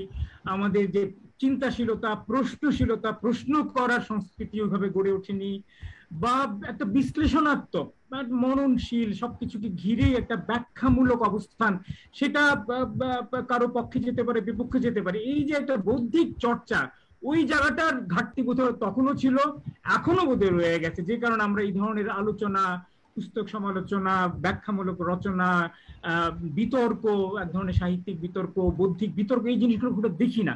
তা আপনি তো বিশ্ববিদ্যালয়ের সঙ্গে যুক্ত আগাগোড়াই আর কি, এর পেছনে বিশ্ববিদ্যালয়ের শিক্ষা বা বিশ্ববিদ্যালয়ের যে সংস্কৃতি কতটা দায়ী, বা কেন আমরা ওই জায়গাতে এখনো পৌঁছতে পারছি না যে একটা সুস্থ বিতর্কের সংস্কৃতি গড়ে তোলা, সমাজে যে কোনো বিষয় নিয়ে আলাপ করা, প্রশ্ন তোলা, এবং সেটা এক ধরনের সম্প্রীতির মধ্যেই আর কি। এই বিষয়টাকে আপনি কিছুটা আলো ফেলতে পারবেন আপনি, এবং এখান থেকে উত্তরণের আসলে পথগুলো কি, কিভাবে আমরা এটাকে ধীরে ধীরে হলেও আমরা এটাকে নির্মাণ করতে পারি? নাহলে তো একটা জাতি তো আসলে সেইভাবে প্রাজ্ঞ বা প্রাপ্ত মনস্ক হয়ে উঠবে না। আমি তো ভাই একটা ক্যাপসুলের ভিতরে আপনাকে একটা অ্যান্টিবায়োটিক দিতে পারবো না, কিন্তু আমি বলতে পারি রোগটা কি, ওষুধের দায়িত্বটা আপনি নিয়েন। হ্যাঁ, রোগটা হলো যে এই যে 1971 থেকে 2021 পর্যন্ত 50 বছর তো পার হলো, আমি এর 45 বছরই ঢাকা বিশ্ববিদ্যালয়ের সাথে সংশ্লিষ্ট, কখনো ছাত্র হিসেবে, কখনো শিক্ষক হিসেবে, কখনো দূর থেকে বলেন রেজিস্টার্ড গ্রাজুয়েট হিসেবে যুক্ত আছি ঢাকা বিশ্ববিদ্যালয়ের সাথে। আমি তো দেখলাম যে ঢাকা বিশ্ববিদ্যালয় শুধু নয়, সব বিশ্ববিদ্যালয়ে এই নৈতিক অবস্থান কত খারাপ হয়েছে তার উদাহরণ দিচ্ছি। অধ্যাপক আব্দুর রাজ্জাক, যার বইয়ের সমালোচনা আমি লিখেছি, ইনি ঢাকা বিশ্ববিদ্যালয়ে ভর্তি হয়েছিলেন 1920-এর দশকে, তাই না? 1930-এর দশকে উনি শিক্ষক হন। মানে ঢাকা বিশ্ববিদ্যালয়ের প্রথম 10 বছরের মধ্যে উনি ছাত্র হিসেবে ঢুকেছিলেন। উপাচার্যের নাম ছিল তখন ল্যাংলি, হার্টগের পরে দ্বিতীয় উপাচার্যের আমলে তিনি ভর্তি হন। তারপরে তিনি বিশ্ববিদ্যালয়ের শিক্ষক হয়েছিলেন, প্রথমে খণ্ডকালীন 1936 সনে, তারপরে 38 সন থেকে পূর্ণ শিক্ষক। উনি অবসর নিয়েছেন 1972-73 এসে। আমি তাকে দেখেছি বিশ্ববিদ্যালয়ের শিক্ষকের কতটা জ্ঞান থাকা উচিত এই সেটা তার আছে, কিন্তু ওই রকম শিক্ষক আমি 1971-এর পরে এই পর্যন্ত আর দ্বিতীয়টি দেখিনি। তার আমলে ভালো শিক্ষকদের মধ্যে ছিলেন আবু মোহাম্মদ হবিবুল্লাহ, আমি যাদের চিনি তাদের কথাই বলছি, মমতাজুর রহমান তরফদার, এরা ছিলেন পৃথিবীর যে কোনো দেশের মাপে বিশ্ববিদ্যালয়ের শিক্ষক উন্নত মানের। হবিবুল্লাহ তো অসাধারণ প্রতিভাবান, যিনি পিএইচডি করেছিলেন সেই 1930-এর দশকে। রাজ্জাক সাহেবের চেয়ে 3 বছরের বড় উনি মারা গেছেন 1984-তে। উনার বাড়ি ছিল পশ্চিমবঙ্গে মুর্শিদাবাদে। 1950-এ ঢাকা বিশ্ববিদ্যালয়ে আসেন। এমনি বিশ্ববিদ্যালয়ের বর্তমান অবনতি হয়েছে। কাজে আপনি যে বলেন সমালোচনা লোকে সহ্য করে না, সমালোচনা সহ্য করবে কিভাবে? আমি একটা উদ্ধৃতি দিয়েছিলাম, লোকে প্রায় প্রথম আলো পত্রিকাটা ভুল উদ্ধৃতি দিয়েছিল। একটা শিক্ষকের নিয়ম আছে ল অফ রিক্রুটমেন্ট বলে, এটা একটু রসিকতা আছে, এটাকে মার্ফিজ ল বলে একটা ল আছে, ওইটা বলে কি if anything can go wrong it will go wrong. অর্থনীতি পড়তে গিয়ে মার্কিন দেশে গিয়ে এটা শিখেছিলাম, মানে আমি এখনো পরিষ্কার বুঝি না। আর তার থেকে যদি বিশ্ববিদ্যালয়ের রিক্রুটমেন্টের নিয়ম কি, যদি বর্তমান শিক্ষকেরা প্রথম শ্রেণীর শিক্ষক হন, মানে পরীক্ষার প্রথম শ্রেণী নয়, মানে প্রথম শ্রেণীর শিক্ষক হন, তাহলে তারা নতুন শিক্ষক যাদের নিয়োগ করবেন তারাও প্রথম শ্রেণীরই হবে, তারা প্রথম শ্রেণীর লোকই বেছে নেবেন। কিন্তু ঘটনা চক্রে রাজনৈতিক কারণে যদি লাঠিয়াল বাহিনীর সদস্যরা বিশ্ববিদ্যালয়ের শিক্ষক হন, যেটা 60-এর দশক থেকে শুরু হয়েছে আইয়ুব খানের আমল থেকেই, এবং বাংলাদেশ আমলে সেই ট্রেডিশন সমানে চলেছে, সেটা হচ্ছে তখন তারা তৃতীয় শ্রেণীর লোকদের নিয়োগ করেন। First class teachers recruit first class teachers, but second class teachers recruit third class teachers. প্রথম আলো ভুল করে এটাকে লিখেছিল second class teachers recruit first class teacher, ওইটা একটা আলোমূলক করেছিল। আমার অভিজ্ঞতা হচ্ছে তাই। এখানে সমালোচনা সাহিত্য হবে কিভাবে? সমালোচনা মানে কোনো ব্যক্তির কুৎসা বা নিন্দা করার নয়। আমি উদাহরণটা নিজেরটা দিয়ে বলি। রাজ্জাক সাহেবের বইয়ের সমালোচনা করেছিলাম এই যে উনি 10 বছর পরে, স্বাধীনতা 10 বছর পরে বলছে এই জাতি এখন 2 জাতিতে বিভক্ত হতে চলেছে, এই কথা উনি বলেছিলেন, 2 নেশনস উইদিন 1 নেশন। সেটা আমি সমজদারি করেছি, সমালোচনা করি নাই। কিন্তু যেইগুলি তো ঠিকভাবে বোঝেন নাই, আমরা এই দেশে যে শ্রেণী বিভক্তি ক্রমশ বাড়ছে, এই দেশে ক্রমশ অধঃপতনের দিকে যাচ্ছে। পাকিস্তানে বলে 22 পুঁজিপতি পরিবারের জায়গায় তখন আমরা জানি এখন তো 100 পুঁজিপতি পরিবার হয়েছে। বর্তমানে আপনি এই ধরনের 5000 পুঁজিপতি পরিবার পাবেন, এবং এই পুঁজিপতিরা সবাই ট্যাক্সও দেয় না, শুধু টাকা পাচার করে না। আমাদের দেশে যে উন্নতির গল্প আমরা শোনাচ্ছি, এগুলি রাজ্জাক সাহেবের সাথে আমার বিবাদ এগুলি নিয়ে হয়েছিল। এই উন্নতির গল্পটা কি? এখনো আমি আপনাকে বলি, আমাদের দেশে কয়জন লোক ট্যাক্স দিতে পারে? ইনকাম ট্যাক্সে দেখবেন যে আমরা সবাই ট্যাক্স দেই, যেটাকে বলা হয় ভ্যাটের ট্যাক্স, সেলস ট্যাক্স, এগুলি ট্যাক্স একেবারে আমাদের গার্মেন্টস এর শ্রমিকেরাও দিচ্ছে। কিন্তু বড় লোকেরা, বাংলাদেশে এই বছর 24 লক্ষ লোকের ট্যাক্স রিটার্ন হয়েছে গত বছর। 18 কোটি লোকের দেশে 24 কোটি ট্যাক্স রিটার্ন হয়েছে। গত বছর ছিল 21 লাখ, এবার 24 লাখ। এই লোকগুলি ছাড়া আমাদের দেশে নিয়ম হচ্ছে বর্তমানে যার বার্ষিক আয় 3 লাখ টাকার কম তার ট্যাক্স দিতে হয় না, তার ট্যাক্স রিটার্ন না করলেও চলে। লক্ষ্য করেন তাহলে এই দেশে প্রকৃত দরিদ্রের সংখ্যা কত? যাদের ট্যাক্স রিটার্ন করতে হয় না, এদিকে সরকারই তো স্বীকার করেছে এরা দরিদ্র, যে ট্যাক্স দেওয়ার দরকার নাই। তাহলে এই দেশে তো 17 কোটি, যদি 18 কোটি লোক ধরেন, এই দেশে তো 17 কোটি 75 লাখ লোক তো দরিদ্র, এবং আন্তর্জাতিকভাবে তাই সত্য। বার্ষিক আয় কারো যদি 3 লাখ হয়, আপনার মাসিক কত আয় হয় আপনি ভাগ করেন, অঙ্ক তো ভালোই জানেন। মাস 25,000 টাকা কম তাকে দরিদ্র ধরা হচ্ছে। কিন্তু সরকারি হিসেবে যে বলছে শতকরা 20 জন মাত্র দরিদ্র, তারা কি যাদের মাসিক আয় 6,000 টাকার কম। আমি আমাদের অর্থনীতিবিদ যাদেরকে বলেন, তারা তো বাজেটের হিসাব আর এগুলি ছাড়া কিছু করে না, যাদের কোনো নৈতিকতার বালাই মাত্র নাই, যারা শুধু 5 তারা হোটেলে ডিনার খায় আর মুরগির রান চিবায়, আর তারা এগুলো অর্থনীতি সম্বন্ধে সম্মেলন করে, বাংলা একটা প্রবন্ধ লিখতে পারে না। তো এইসব লোকের সংসর্গ এড়িয়ে চলাই কি ভালো নয়? তার চেয়ে আপনাদের সংসর্গ ভালো। বাংলাদেশে কিন্তু এই আপনাদের সংসর্গ যে ভালো, এইটা বলার কোনো আমার উপায় নাই, সেটা পরে বলবো। না, তবু এই ক্ষেত্রে যদি কিছুটা অন্তত যদি আমরা পরিবর্তন আনতে চাই, একেবারে নতুন করে হলে শিক্ষা ব্যবস্থা কোন জায়গায় আসলে আমাদের একটু হস্তক্ষেপ করা দরকার, বা একটু পরিকল্পনা করে অন্তত এগুলো উচিত বলে আপনার? আমার কথা হচ্ছে প্রথমে আমাদের মিছা কথা বলা বন্ধ করা উচিত। যা উচ্চশিক্ষা নয় তাকে উচ্চশিক্ষা বলা ঠিক নয়। অসুবিধা কি? আমাদের বিশ্ববিদ্যালয় পর্যায়ে আপনি যে আন্ডার গ্রাজুয়েট বলেন, এটা তো উচ্চশিক্ষা নয়। আন্ডার গ্রাজুয়েট শব্দের মধ্যে বোঝা যায় এটা নিম্ন শিক্ষা। আন্ডার গ্রাজুয়েটের বাংলা করেন গ্রাজুয়েটের চেয়ে কম, তো সেটাকে উচ্চশিক্ষা বলার দরকারটা কি? উচ্চশিক্ষার জন্য উচ্চশিক্ষা এটা হলো কারিগরি এবং পেশাগত শিক্ষা। এই যে মিছা কথা বলা, এই যে প্রাইমারি শিক্ষা 12 বছর পর্যন্ত স্কুলিং না করলে কারো শিক্ষা কোনো কাজে আসে না। বলে নদীতে বাঁধ দেওয়ার সময় আপনার 2 বালতি পানি ঢেলে দিলে, 2 খাঞ্চি পানি ঢেলে দিলে ওই নদী বন্ধ হবে না, ওখানে উপযুক্ত পরিমাণ মাটি ফেলতে হবে। কাজে বুনিয়াদী শিক্ষা 12 বছর স্কুলিং করতে হবে, অথবা ছেলে মেয়ের বয়স 18 বছর হওয়া পর্যন্ত তাকে শিক্ষা দিতে হবে। এইটা হচ্ছে বুনিয়াদী শিক্ষা। এটাকে আপনি কত ভাগে ভাগ করেছেন? ভাগ করেন, অসুবিধা নাই। 12 বছরকে আপনি primary, junior, secondary, higher secondary করছেন, এগুলি কি মিথ্যাচার নয়? আচ্ছা, কাকে প্রতারণা করছেন? আমি যে প্রতারণা বন্ধ করতে হবে। 2 নম্বর, উচ্চশিক্ষাকে উচ্চশিক্ষা করতে হবে। বাংলাদেশে ভার্চুয়ালি উচ্চশিক্ষা নাই। এই জন্য আপনি আপনার ছেলে মেয়েদেরকে কেন আন্ডার গ্রাজুয়েটদেরকে এত বিশ্বের সঙ্গে বিদেশে পাঠাতে হবে? বড় লোকের ছেলে মেয়েরা তাদের ছেলে মেয়েদের নিয়ে যাওয়ার জন্য। এই যে আপনার সমস্ত ক্যাডেট কলেজগুলো যে ইংরেজি মিডিয়ামে করেছে, ক্যাডেট কলেজ ইংরেজি মিডিয়ামে করতে হবে কেন? আমি পাকিস্তান মূলের কথাই বলছি। অন্য স্কুল বাংলা মিডিয়াম হবে, ক্যাডেট কলেজ ইংরেজি মিডিয়ামে হবে, এটা কারণটা কি? এই সমস্ত প্রশ্ন আমাদের নৈতিকভাবে জিজ্ঞাসা করা উচিত। এখন করছে কি, আমরা সমাধান করবি যে সবগুলোকে ইংরেজি মিডিয়াম করব, সবগুলো ক্যাডেট কলেজের মতো হবে। ডক্টর আহমদ শরীফের মতো লোক, যার ভাব বুদবুদ আমরা পড়েছি, উনিও কিন্তু আসলে মানে বাংলা সাহিত্যের বড় পণ্ডিত ছিলেন, কিন্তু চিন্তার দিক থেকে করতেন গ্রামীণ মাতব্বরের মতো, কিছুই বুঝতেন না। উনি বললেন কি, তোমরা শুধু ইংরেজি পড়বে, আমাদের গ্রামের ছেলেরা ইংরেজি পড়বে না। আরে ইংরেজি পড়া না পড়া এই তর্ক তো বাংলা ভাষায় হয়ে গেছে বহু আগেই। আমি সংক্ষেপে বলি, সুনীতি কুমার চট্টোপাধ্যায় বলছেন ইংরেজি 1780 থেকে 1850 পর্যন্ত এটা ছিল সংঘাতের যুগ। লোকে তখন শুধু ইংরেজি পড়তো। ইয়ং বেঙ্গলরা দাঁড়াইয়া মুততো, গরুর মাংস খাওয়াটাকে প্রগতিশীলতা মনে করতো হিন্দুদের মধ্যে। কিন্তু এর পরের যুগটা, বঙ্কিমদের যুগটাকে উনি নাম দিয়ে 1850 থেকে 1910 পর্যন্ত, এটা হলো বাংলার পরিপাকের যুগ, হজম করার যুগ। এখন আমাদের দেশে এখন আমরা তো আবার সংঘাতের যুগে চলে যাচ্ছি। বিদ্যা শিক্ষা যদি সর্বজনের মধ্যে বিস্তার না হয়, তাহলে কারো মধ্যে বিস্তার হবে না।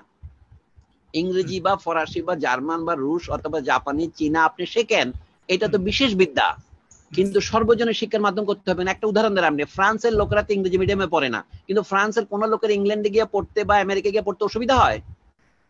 তো আমরা যদি ইংরেজি মিডিয়ামে ক্লাস 6 থেকে 12 পর্যন্ত না পড়ি, আমার কি বিদেশে গিয়ে পড়তে অসুবিধা হবে? আমি মনে করি না। আমি তো ইংরেজি বিষয় হিসেবে 400 নম্বরের পড়তেছি। এই যে অদ্ভুত, এইটা একটা শ্রেণী সমস্যা আলম। এটা নিয়ে হয়তো আপনার সাথে দ্বিমত করা যাবে না, কেন আপনি হলেন এখানে আজকে অনুষ্ঠানের সঞ্চালক। আপনার বাড়িতে এসে আপনার অপমান করতে পারি না, বুঝতে পারছেন না? সেই জন্য বলছি, আমাদের রোগ হচ্ছে কি, সরিষার মধ্যেই ভূত আছে। আমাদের সরকার দেশে বাংলা চালু করতে পারে না কেন? আপনার চট্টগ্রাম শহর, ঢাকা শহরের যাকে বলা হয় ফলকগুলি, ব্যবসা বাণিজ্য এবং ব্যাংকের ফলকগুলি বাংলা করতে পারে না কেন? আপনি বলেন। সেটা কি সরকারের ক্ষমতা নাই বলে, না ইচ্ছা নাই বলে? এই দুটোই তো দণ্ডনীয় অপরাধ, দুটোই তো, এটা বলাই বাহুল্য। আমি যে সরকারের যদি ক্ষমতা না থাকে, তাহলে সরকারের পদত্যাগ করা উচিত। আর যদি ইচ্ছা না থাকে, তাহলে এই সরকার যাকে বলা হয় এই দেশের জনগণের ইচ্ছার সাথে অবিশ্বাসের কাজ করছে, এটাই তো বলতে হয়। আমি যে আসল রোগ ওইখানেই, সরকারের কাজে নয়, জনসমাজের মধ্যে আছে। আপনারা যারা এই যে বড় বড় লোক যারা মানে সিভিল সোসাইটির আন্দোলন করতেছেন, তারা করেন কি? তারাও তো নিজেদের ছেলে মেয়েদের ইংরেজি মিডিয়ামে শুধু পড়ান না, বিদেশে পাঠিয়ে দেন। তাহলে আপনার সমস্যা তো হয়ে গেছে। মানে যাদের ছেলে মেয়ে নাই, আমি তাদেরকে ছোট করতেছি না, ছেলে মেয়ে তো সবারই আছে, তাদের নিজেদের দিকে তাকালেই তো বোঝা যায়। আমি আপনার ছেলে মেয়ের পড়াশোনার বিরুদ্ধে নই, কিন্তু গোটা জাতির জন্য এইটা হচ্ছে বিষবৎ। আমি সাহিত্য নিয়ে একটা কথা শেষ করি, একটা প্রশ্ন। 1971 থেকে এই পর্যন্ত বাংলা সাহিত্যের যে যুগটা চলছে, এর চেয়ে বেশি বন্ধা যুগ বাংলা সাহিত্যের জগতে দুবার এসেছিল আগে। একবার হলো মুঘল আমলে, সম্রাট আকবরের বাংলা জয়ের পর বাংলা সাহিত্যের অবনতি হয় একেবারে আপনার ভারতচন্দ্র পর্যন্ত। আমি সে কথা আরেকবার হয় যখন তুর্কি বিজয় করে বাংলায়, ইখতিয়ার উদ্দিন বখতিয়ার খিলজি 1204 সনে, তারপরে 150 বছর সুকুমার সেন বলছেন এটা হলো বাংলা সাহিত্যের অন্ধকার যুগ। তার কারণে তখন বাংলা ভাষাই গড়ে ওঠে নাই, তখন যেটাকে আমরা মধ্য বাংলা বলি সেটা তখনও গড়ে ওঠে নাই। এটা হলো চর্যাপদের পরে এবং আপনার শ্রীকৃষ্ণ কীর্তনের আগে। এই সময় 150 বছর বাংলা সাহিত্যের কোনো প্রোডাক্ট পাওয়া যায় না। অনুরূপভাবে মুঘল আমলে বাংলা সাহিত্যের প্রচুর অবনতি হয়েছে, কিন্তু পাঠান আমলের 200 বছরের প্রচুর উন্নতি হয়েছে। আপনি দেখবেন তখন বৃন্দাবন দাস থেকে শুরু করে এই যে চৈতন্য চরিতামৃত পর্যন্ত, যেটাকে বৈষ্ণব কবিদের স্ফুরণ, এটা কিন্তু পাঠান আমলে হয়। যা হোক, সেই কথা আমি পরে বলবো। বর্তমানে 1971 পর বাংলাদেশে প্রচুর উন্নতি হচ্ছে, আমরা গল্প শুনতে পাচ্ছি। আন্তর্জাতিক মহলে বাংলাদেশ মুদ্রায়ের দেশে পৌঁছে। এইগুলি যে মিথোলজি, তার প্রমাণ বাংলাদেশের সাহিত্যের কোনো উন্নতি হয় নাই। আপনি বলেন কেন শামসুর রহমান কি লেখেনি, আর হাসান আইজুল কি লেখেনি, আখতারুজ্জামান ইলিয়াস কি লেখেনি? আপনি বলবেন, আমি ওদেরকে ছোট করছি না, কিন্তু এরা কেউই আন্তর্জাতিক মানে প্রথম শ্রেণীর সাহিত্যিক নন। আমি একমাত্র ব্যতিক্রম বলবো আহমদ ছফা, যাকে তারা অবদমন করার চেষ্টা করেও পারেন নাই। একমাত্র হাউসমার মধ্যে আমি দেখেছি আন্তর্জাতিক মান যেটা বলে বর্তমান বিশ্বে ওয়ার্ল্ড ক্লাস লিটারেচার। আর বাকি সব আছে, ধরেন সেলিনা হোসেনও খারাপ লেখেন না, কথা কথা বলছি, হুমায়ুন আহমেদ একজন মাঝারি ধরনের উপন্যাসে কোনো সমস্যা নেই আমার, কিন্তু গোটা বাংলাদেশের দিকে তাকালে দেখবেন যে এমন বন্যা যুগ বাংলাদেশের গত 800 বছরের ইতিহাসে বলেন না আর দুবার গিয়েছিল। তাহলে এটা কেমন করে সম্ভব? আপনার দেশে শনয় শনয় অর্থনৈতিক উন্নতি হচ্ছে, কিন্তু আপনার সাহিত্যের এই যে হীন দীন অবস্থা, আপনি আমাকে বলেন কি ভালো সাহিত্য হয়েছে গত 50 বছরে? আসলে ওইটা সূত্র ধরে আমি পরবর্তী প্রশ্নে যেতে চাচ্ছিলাম। বিষয়ে অনুবাদের দুটো দুটো আমাদের সাহিত্য যেগুলোই ভালো হয়েছে, কারণ আমি সাহিত্য, এই সাহিত্যগুলোকে অনুবাদ করে অন্তত বিশ্বের দরবারে পৌঁছানোর, এই দুটো বাইরে সাহিত্য অনুবাদ হওয়ার ক্ষেত্রটা কেমন, কতটা কর্ষিত হয়েছে? কারণ এই জন্য জানতে অক্ষ এবং মৌলিক অনুবাদ অনুদিত গল্প গ্রন্থ সম্পাদনা করেছিলাম জাদু বাস্তবতার গাথা, সেখানে আপনি আলিহু কার্পেন্টিয়ারের টুবার যে বিখ্যাত লেখক গল্প, অসাধারণ গল্প অনুবাদ করেছিলেন। আমি নিজে তখন নাবিব মাহফুজের গল্পটি অনুবাদ করছিলাম, আপনি সেখানে আমাকে যেভাবে আমাকে দিক নির্দেশনা দিয়েছিলেন, আমার মনে হয়েছে অনুবাদ বিষয়ে আপনি সত্যি একটা মাইল ফলক। তো আপনি কি মনে করেন আমাদের দেশে এখন যে অনুবাদগুলো হচ্ছে সেগুলো তার মানের দিক থেকে, তার পরিকল্পনার দিক থেকে, তার প্রয়োজনীয় দিক থেকে কেমন হচ্ছে? এক, আর দুই, আমাদের বাংলাদেশে তো যেটুকুই ভালো হয়েছে, যেটুকুই একটু বাইরে পৌঁছানো দরকার বলে আপনি মনে করেন, সেগুলো পৌঁছানোর ক্ষেত্রে কি কি উদ্যোগ আমরা নিচ্ছি বা নিতে পারছি না, সেই বিষয়ে যদি একটু বলতেন। আমি অতি পিছনে যাব না। বাংলা সাহিত্যের ইতিহাস হচ্ছে মূলত অনুবাদের ইতিহাস। যেমন ধরেন, আমি যে মহাভারত রামায়ণ থেকে শুরু করে আলাওলের পদ্মাবতী পর্যন্ত যদি আপনি আগের দিনের সাহিত্যের কথা বলেন, সবই তো শ্রেষ্ঠ অনুবাদ। সংস্কৃত থেকে, হিন্দি থেকে, যেমন বিদ্যাসাগরের অনুবাদ ধরেন বেতাল পঞ্চবিংশতি হিন্দি থেকে, তখন ছিল 32 সিংহাসন, তখন লোকে উপন্যাস বলতে এগুলি মনে করতো। বঙ্কিম বাবু যা করেছেন সেটা অনুবাদ নয়, সেটা হচ্ছে অ্যাডাপ্টেশন। স্যার ওয়াল্টার স্কট বলে এক লোকের লেখা পড়ে তিনি বুঝতে পারলেন যে এইভাবে জাতীয় ইতিহাসের গৌরব গাথা নিয়ে উপন্যাস লেখা যায়। বঙ্কিমের উপন্যাস অ্যাডভেঞ্চার প্রথম একটা ইংরেজি লেখার পরে তিনি যে বাংলায় ফিরলেন, সেটা কিন্তু ওই মধুসূদনও একই কাজ করেছিলেন। ঊনবিংশ শতাব্দীর এই উজ্জ্বল উদাহরণ থাকা সত্ত্বেও মধুসূদন অনুবাদ করেননি কিছু, উনি হেক্টর বোধ অনুবাদ করেছেন। মধুসূদন একজন শ্রেষ্ঠ অনুবাদক বাংলায়। যদি কেউ হেক্টর বোধ পড়ে থাকেন, অনুবাদ কি করে করতে হয়, আপনাকে দুটো ভাষায় সমান জানতে হবে। মধুসূদন গ্রিক শিখেছেন, মনে রাখতে হবে, ইংরেজির মাধ্যমে শুধুমাত্র মানে এক ধরনের জালিয়াতি করেননি।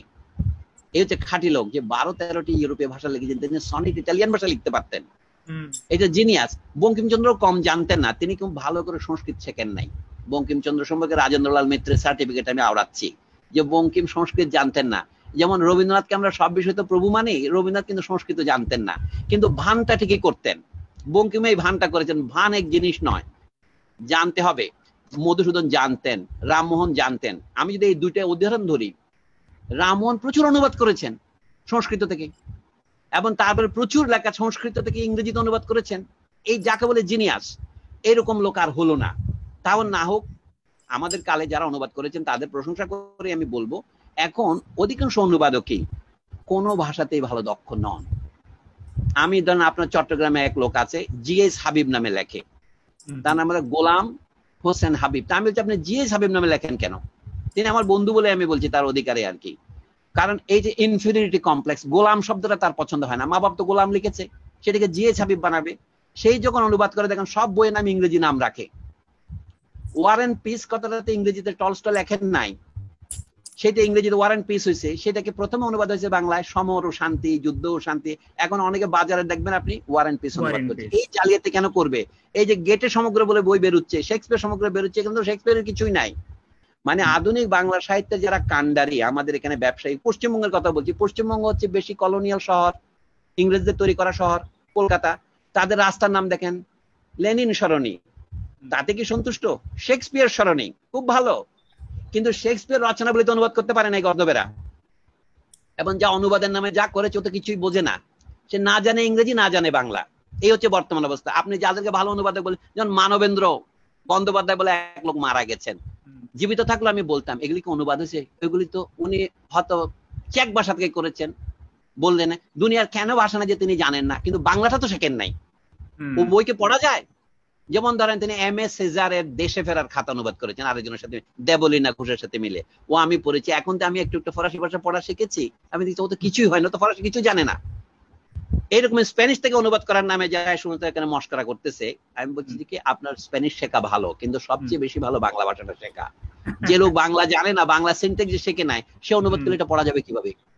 যাক, এত কথা বলার ফলে হয়তো কি আমি শত্রু সংখ্যা কেবল বাড়িয়েই চলেছি, বুঝতে পারছি না? এখানে যারা অনুবাদ করেছে, এখানে অনেক অনুবাদক আছে যারা হয়তো ভালো কথাবার্তা বলতে পারে স্প্যানিশে, কিন্তু বাংলা তো সে শেখে নাই।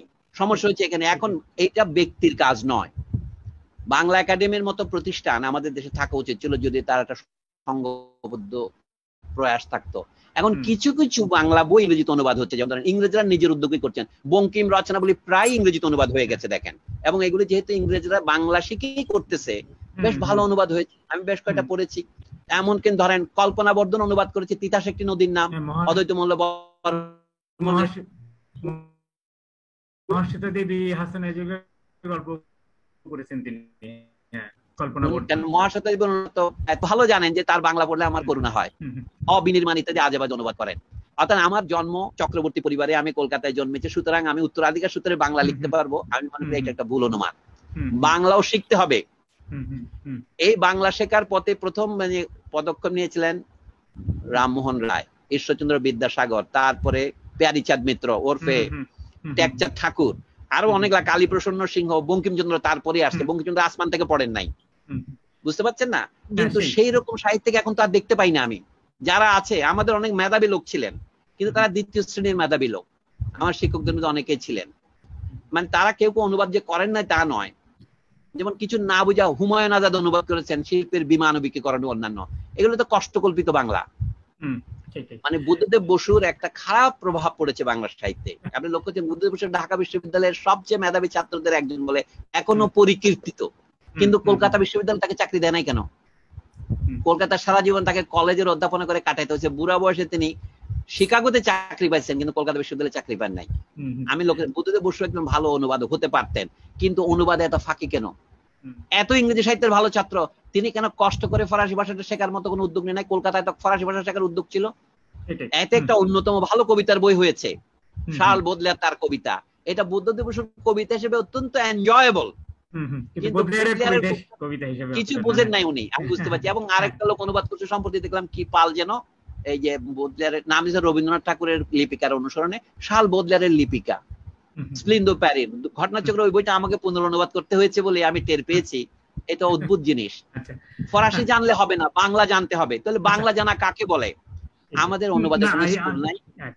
আমাদের সাহিত্যগুলোকে ইংরেজি বা অন্যান্য ভাষায় অনুবাদ করার কোনো পরিকল্পনা, কোনো প্রকল্প বা কোনো প্রয়াসকে আপনি লক্ষ্য করছেন? না, আমাকে অনেকে বলেন যে এই আহমদ শফার রচনাবলী অনুবাদ করা উচিত। আহমদ শফার রচনাবলী জাপানি ভাষায় অনুবাদ হয়েছে ইংরেজি হওয়ার আগে।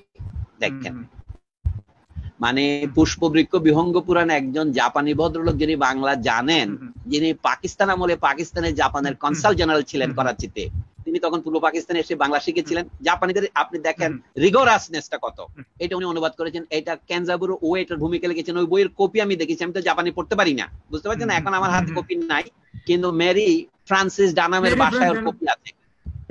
মেরি আমাকে দেখিয়েছিলেন, নিজেই তো সেটা করেছেন, আপনার সহযোগিতায় আপনি দুজনে মিলেই করেছেন। হ্যাঁ, তো সেটা দেখুন এখনো সেটা আমরা প্রকাশ করতে পারি নাই, আমাদের দেশের অবস্থা প্রকাশ করতে পারি না, এটাই বলছি। তাহলে আমাদেরকে কোনো প্রাতিষ্ঠানিক কোনো আয়োজনে ঘাটতি আছে, এবং কি পরামর্শ আপনার কি করা দরকার? বাংলা একাডেমি নাকি মাতৃভাষা ইনস্টিটিউট নাকি প্রকাশকরা করবে, গ্রন্থ কেন্দ্র, কোত্থেকে এটা শুরু হতে পারে? কিভাবে কোনো ধরনের দিক নির্দেশনা আপনার কাছে পাওয়া যেতে পারে ব্যাপারে? আচ্ছা, আপনি জানেন আমাদের একটা মন্ত্রণালয় আছে, তার নামটাও ভুল, সংস্কৃতি বিষয়ক মন্ত্রণালয়। হ্যাঁ, সংস্কৃতি মন্ত্রণালয় তারা মনে হচ্ছে পুরোপুরি প্রকাশ পাবে না। তার অধীনে কতগুলি ক্ষুদ্র প্রতিষ্ঠানের, একটি হচ্ছে নজরুল ইনস্টিটিউট, আর একটা হচ্ছে বাংলা একাডেমি আর শিল্পকলা একাডেমি ইত্যাদি। এই কাজ হয়তো বাংলা একাডেমি করতে পারতো কথায় কথায়, কিন্তু বাংলা একাডেমি বলে যে আমাদেরকে বছরে কয় লাখ টাকা দেওয়া হয়। আপনি ধরেন টাকাও তো একটা ব্যাপার। তো এই অনুবাদ করতে হলে আপনাকে তো অনুবাদকদের তো যোগ্যতা অনুসারে আপনার পারিশ্রমিক দিতে হবে। হ্যাঁ, টাকা দিয়ে হয় না। যেমন অধ্যাপক ফখরুল আলম অনুবাদ করেছেন বিষাদ সিন্ধু ইংরেজিতে। হ্যাঁ, এটা আমি এখনো পড়ি নাই, কিন্তু ফখরুল আলমের অনুবাদ সম্পর্কে আমার অভিজ্ঞতা আছে, উনি ভালো অনুবাদ করবেন। উনি শেখ মুজিবুর রহমানের অসমাপ্ত আত্মজীবনী ইংরেজি অনুবাদ করেছেন, মোটামুটি ভালোই করেছেন। আমি বলছি এই ধরনের যোগ্য অনুবাদকদের সমন্বয়ে আমাদের যোগ্য অনুবাদক মন্ডলী নিয়ে ধীরে ধীরে করতে হবে। এটা তো শুধু ইংরেজির ক্ষেত্রে প্রযোজ্য, কিন্তু শেখ মুজিবুর রহমানের আত্মজীবনীটা ফরাসি ভাষায় অনুবাদ হয়েছে, সেটা আমি দেখেছি। সেটা সম্পাদনা করে ফ্রান্স ভট্টাচার্য অনুবাদ করেছেন, লোকনাথ ভট্টাচার্যের স্ত্রী। মেমোয়ার আন অ্যাশবে, এটা আমি দেখেছি। কিন্তু সেটা আমি মিলিয়ে দেখলাম উনি অনেক ফ্রি অনুবাদ করেন, পথের পাঁচালীর অনুবাদ উনি করেছেন, মূলের সাথে কোনো যোগাযোগ নাই, বুঝতে পারছেন না? কিন্তু আমাদের বলে দেওয়ার মতো তো লোক নাই। এমনকি লোকনাথ ভট্টাচার্যের অনুবাদ আমি পড়েছি, যিনি ফরাসি জানতেন বটে, কিন্তু বাংলা জানতেন না। এটাই তো সমস্যা। এখন বললে তো আপনি কি করে বলেন? রীতি বিষয়ক আলোচনা উনি করেছেন, ডিসকোর্স এন্ড মেথড। কারণ একজন লোককে তো মিনিমাম ফরাসি ভাষা জানতে হবে, শুধু নয় দর্শন তো জানতে হবে। বিষয় না জানলে অনুবাদ করবে কিভাবে? আপনি তো ফরাসি ভদ্র মহিলার পানি গ্রহণ করলে ফরাসি ভাষা শিখে গেলে এটা তো হইতে পারে না। আমাদের অনেক কষ্টে অনেক দূরে যেতে হবে। আলম, ঠিক আছে, হ্যাঁ, অনেক ধন্যবাদ। আমাদের সময় কিন্তু অনেক দূর গড়িয়ে গেছে এবং আজকে জুমেও অনেকে এসছেন, ফলে আমার মনে হয় আমার এখানে একটু বিরতি নিয়ে আপনার গলাটাও একটু পেলো, বিশ্রাম পেলো। আমরা যদি জুমে যারা এসেছেন তারা যদি কিছু মন্তব্য, প্রশ্ন, বক্তব্য রাখতে চান, সুযোগ একটু দিতে পারি তাদেরকে, বলতে পারি। আমার কথা শেষ, আপনার অন্য যারা আছেন তাদেরকে বলতে দেন। এরপর আর দুটো প্রশ্ন আছে, ছোট্ট প্রশ্ন। আপনার লেখালেখি, বর্তমান লেখালেখি নিয়ে একটা জানতে চাইবো এবং সামগ্রিকভাবে একটা স্বদেশ ভাবনা দিয়ে শেষ করবো আমরা। তবে আমার মনে হয় এখন যারা জুমে আছেন প্রায় 30 জনের মতো মানুষ আছেন, আপনাদের মধ্যে যদি কেউ কিছু বলতে চান, কোনো প্রশ্ন বা কোনো মন্তব্য বা বক্তব্য রাখতে চান, হাত তুলে আমার মনোযোগ আকর্ষণ করতে পারেন, অথবা সেফ মাইক্রোফোন অন করে বলতে পারেন আর কি। কে শুরু করতে চান? হ্যালো হ্যালো, হ্যাঁ হ্যাঁ, কে কে কে প্রথম শুরু করতে যাবে? এনায়েত রহমান, এনায়েতের মাইক্রোফোনটা আমি অন দেখতে পাচ্ছি। এনায়েত কিছু বলতে চাচ্ছেন? হ্যালো, না মনে হয়। হ্যালো, হ্যাঁ, কে কে হ্যালো করছেন? একটা নাম বল। শাহনেওয়াজ লিংকন। আলম ভাই, আমার ক্যামেরাটা একটু অন করবেন। আচ্ছা, না, আপনার ক্যামেরা নিয়ে নানা ধরনের এখানে প্রশ্ন উঠছে এখান থেকে আর কি, নানা রকম মন্তব্য এসছে, মতামত এসছে যে আপনি বোধহয় ঠিকঠাক মতো বোধহয় এখানে ইয়ে করছেন না। তো আচ্ছা, ঠিক আছে, আমি করে দেখছি। আপনি শুনছেন? হ্যাঁ হ্যাঁ, জি, হ্যাঁ, আসসালামু আলাইকুম। অসংখ্য ধন্যবাদ এমন একটা আয়োজন করার জন্য। আচ্ছা, আমি কক্সবাজারেই বলছি। স্যার যিনি আছেন ওনার জেলার একজন মানুষ। স্যারের কাছে আমার জানার ছিল, সেটা হচ্ছে, স্যার আমরা তো আপনার উত্তরসূরিরা আপনাকে নিয়ে অনেক গৌরব করি, আপনাকে নিয়ে অনেক জানার ইচ্ছে থাকে, আপনি সুস্থ থাকুন সেটাই চাই।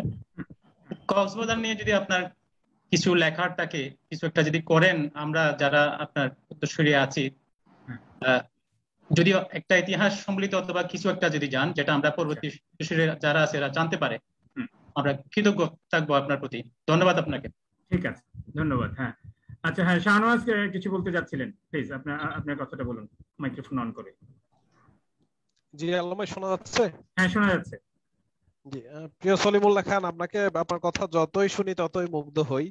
বিশ্ববিদ্যালয় খুললে আপনার প্রত্যক্ষ শিষ্য হওয়ার ইচ্ছা পোষণ করি। ছোট্ট একটা প্রশ্ন আর কি, বর্তমান যে অস্থির একটা সমাজ, অস্থির একটা দেশ, অস্থির একটা পৃথিবী, এখানে সবাই বলছে যে প্রত্যেকটা মানুষই আলাদা আলাদা বলে যে আমি সুন্দরের পক্ষে, তাহলে পৃথিবীটা এত অসুন্দর হয়ে উঠছে কেন?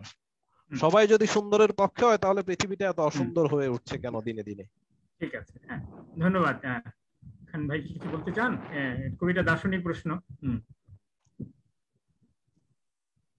হ্যাঁ, সলিমুল্লাহ খান ভাই, আপনি কি প্রশ্ন শুনতে পেয়েছেন?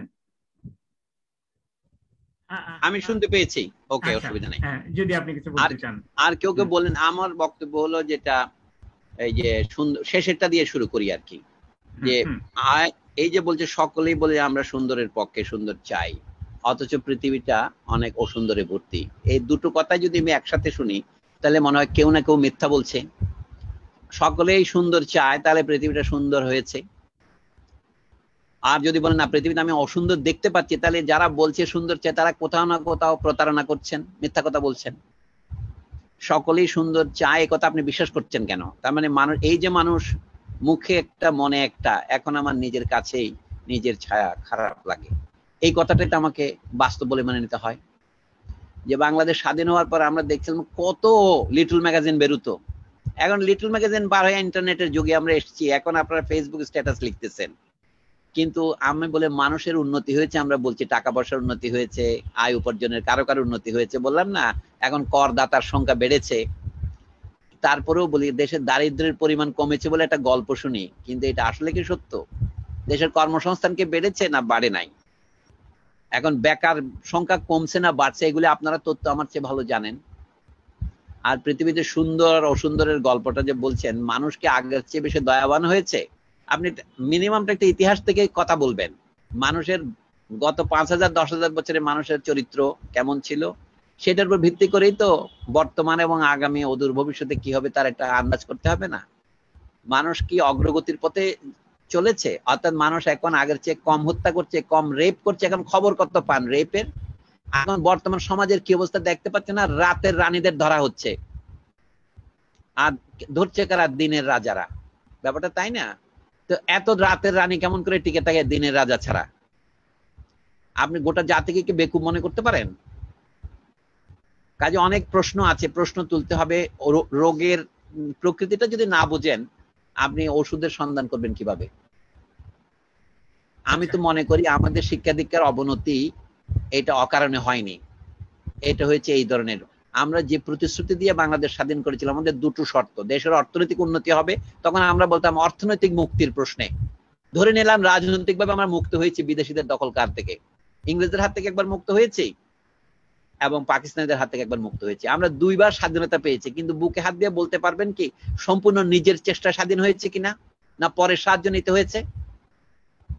প্রথমবার ইংরেজের হাত থেকে বাঁচার জন্য আমাদের পাঞ্জাবি মুসলমানদের সাথে জোট বাঁধতে হয়েছে, আর দ্বিতীয়বার পাকিস্তানিদের হাত থেকে বাঁচার জন্য আমাদের পাশের দেশে আশ্রয় নিতে হয়েছে, তাদের সাহায্য নিতে হয়েছে। এটিকে অস্বীকার করতে পারেন? এবং তার জন্য আপনাকে কি মূল্য দিতে হয়েছে সেটিকে অস্বীকার করতে পারেন? অনেক কথা। তো যারা আমাকে বলেন যে কক্সবাজার সম্পর্কে লেখেন, আমি বলি এই যে সরকার যেভাবে কয়লা ভিত্তিক বিদ্যুৎ উৎপাদন কেন্দ্র তৈরি করার জন্য কক্সবাজারের 17টা জায়গা বেছে নিয়েছেন শুধু মহেশখালী দ্বীপেই, এই বিষয়ে আমি একটা প্রবন্ধ ছোট্ট লিখেছিলাম, আমার তো ক্ষমতা কম। তো তাতে দেখা যায় অনেক মানুষ দিয়েছেন, এটা সত্য কথা, কিন্তু আমার কথায় কি সরকার এটা বন্ধ করবে? আপনার রামপাল বিদ্যুৎ কেন্দ্রের বিরুদ্ধে যারা প্রতিবাদ করেছেন, তারা যখন বাঁশখালী বা মহেশখালীর বিদ্যুৎ কেন্দ্র সম্পর্কে তাদের কণ্ঠস্বর একটু ক্ষীণ হয়ে যায়, তবু বাঁশখালীতে সংঘর্ষ হয়েছে, অনেক লোক মারা গেছে, মহেশখালীতে কোনো সভা সমিতিও কেউ করতে পারেনি। তা আপনি এটাকে এটাকে গণতান্ত্রিক দেশের বৈশিষ্ট্য? আপনি কক্সবাজারের ইতিহাস লিখে কি হবে? আমি আসলে ইতিহাস বিশেষজ্ঞ নই, তবে আপনারা লিখলে আপনাদের প্রতি আমার সমবেদনা রইল। আচ্ছা, আমার এখানে একটা প্রশ্ন এই চ্যাট বক্সে লিখে পাঠিয়েছেন একজন খান তানজিদ ওসমান, উনি এমআইটি তে আছেন যুক্তরাষ্ট্রে। প্রথম প্রশ্নটা অনুবাদ এবং পাঠ বিষয়ক। আমরা যখন ইংরেজি নন ফিকশন পড়ি তখন দেখবেন উদাহরণগুলো সব বিদেশি উপাদানের, গবেষণা যেখানে ভালো হয় সেখানে তথ্যগুলো আমরা জানি। উদাহরণ হিসেবে বলা চলে, আমি যদি পাখি নিয়ে কোনো বই পড়ি সেখানে হয়তো আমেরিকার একটা পাখির ঠোঁটের এত খুঁটিনাটি আমরা জানতে পারি, যারা কানাকড়িও বাংলার পাখির অন্তত প্রকার নিয়ে জানি না। এখন এইসব বই অনুবাদে আমরা তো বিদেশি শিক্ষাকে জানি, তাদের পাখিকে ভালোবাসি, তাদেরকে নিয়ে উৎসাহ তৈরি হয়, এমন অনুবাদের প্রয়োজন আছে। কিন্তু দেশের গবেষণা যদি চালু করা না যায়, তবে পুরোপুরি পড়াশোনা বিদেশমুখী হয়ে যায়। দেশি গবেষকদের বেশি বেশি গবেষণার পাশাপাশি স্থানীয় জ্ঞান নিয়ে অনেক বই বাংলায় প্রকাশের প্রয়োজন মনে করেন কি? এটা এক। হ্যাঁ, আর আচ্ছা, এটাই শুনি আমরা আগে। না, এখানে শোনার কিছু নাই, আমি ওনার সাথে একমত। এই বিষয়ে আমার কোনো দ্বিতীয় বক্তব্য নাই। তবে ওনার কথার মধ্যে মনে হচ্ছে একটু ওনার যে মানে রোমান্টিকতা আছে আর কি। মানে কথা হচ্ছে আমাদের বিদেশ সম্পর্কে আমাদের জ্ঞানের প্রয়োজন আছে, এটা আমি শেয়ার করতে চাই না। কিন্তু কোনো মানুষ যদি সত্যিকার অর্থে একটা বিষয়ে জ্ঞানী হয়, সেটা সে তার মাতৃভাষায় ব্যক্ত করতে পারবে। যদি সেই ভাষায় আপাতত শক্তির অভাবও থাকে, শক্তির অভাব আমি স্বীকার করছি। তো রাজা রামমোহন রায়ের কথা বলি, 1830-এর দশকে উনি বলছেন যখন বিলেতে গেছেন যে আমাদের এখন ইংরেজি মিডিয়ামে শিক্ষা চালু করা উচিত। উনি বললেন ইংরেজি বিজ্ঞানই শিখতে হবে আমাদের, কারণ বাংলাতে ইউরোপীয় বিজ্ঞান নাই তখন। উনি বলেন আমাদের আরো বহুদিন ইংরেজি অধীনে থাকতে হবে। উনি বলছেন তবে কি জন্যে? বলে বর্তমানে আইরিশদের যে পরিমাণ বিজ্ঞানের জ্ঞান আছে তার 1/4 যদি ভারতীয়দের থাকে, তাহলে ভারতীয়রা একদিন ইংরেজ শাসনের অবসান ঘটাতে পারবে। আমি এগুলো অথেন্টিক সোর্স থেকে বলছি, রাজা রামমোহনের বক্তব্য, বুঝতে পারছেন? তো সেই জন্য বলছি যে যাদের দরকার বোঝা, রামমোহন নিজে কি করেছেন, উনি পত্রিকা বের করেছেন বাংলায়, ফার্সিতে এবং হিন্দিতে। সংবাদ কৌমুদি উনি বের করেছেন, মিরাতুল আখবার বের করেছেন, এবং ইংরেজিতে পত্রিকা বের করেছেন। কেন? তার অল্প দিনের অ্যাক্টিভিটি, 1815 থেকে 1832 পর্যন্ত 33 পর্যন্ত ওনার মানে সক্রিয় জীবন, উনি এত লিখতে পেরেছেন। আমি যে সেইটা আমাদের পরবর্তী আদর্শ আমরা অনুসরণ করতে পারছি না কেন? কলোনিয়াল আমলে ইংরেজি থেকে অনুবাদের যে উদ্যোগ শুরু হয়েছিল, সেইটা আমরা এখন বজায় রাখি না। তখন তারা যে পরিভাষা তৈরি করেছিলেন, যে পাটিগণিত, বীজগণিত, এগুলো তখন তৈরি, ওনারা যে শব্দ তৈরি করেছিলেন খগোল থেকে শুরু করে, এখন নাই কেন? এখনকার লোকেরা হচ্ছে কি অনেক বেশি মধ্যবিত্ত সুবিধাবাদী হয়েছে। আপনার সামাজিক কারণে যেতে হবে, টেকনিক্যাল কারণ সবাই দিয়ে থাকে, বাংলা এটা সম্ভব নয়, এটা বাজে কথা। বাংলাদেশ স্বাধীন হয়েছে আজকে 50 বছর। পাকিস্তান আমলে তো আপনি বাংলা বাংলা করে প্রাণ দিয়েছিলেন, সাইনবোর্ড ভেঙেছিলেন যদি বাংলা সাইনবোর্ড না হয়। এখন আপনি নিজে কেন ইংরেজিতে সাইনবোর্ড আপ করতেছেন? আমার কথা হচ্ছে ভণ্ডামি মানুষ বুঝতে পারে, মানুষকে এত চিরকাল বোকা করে রাখা যায় না।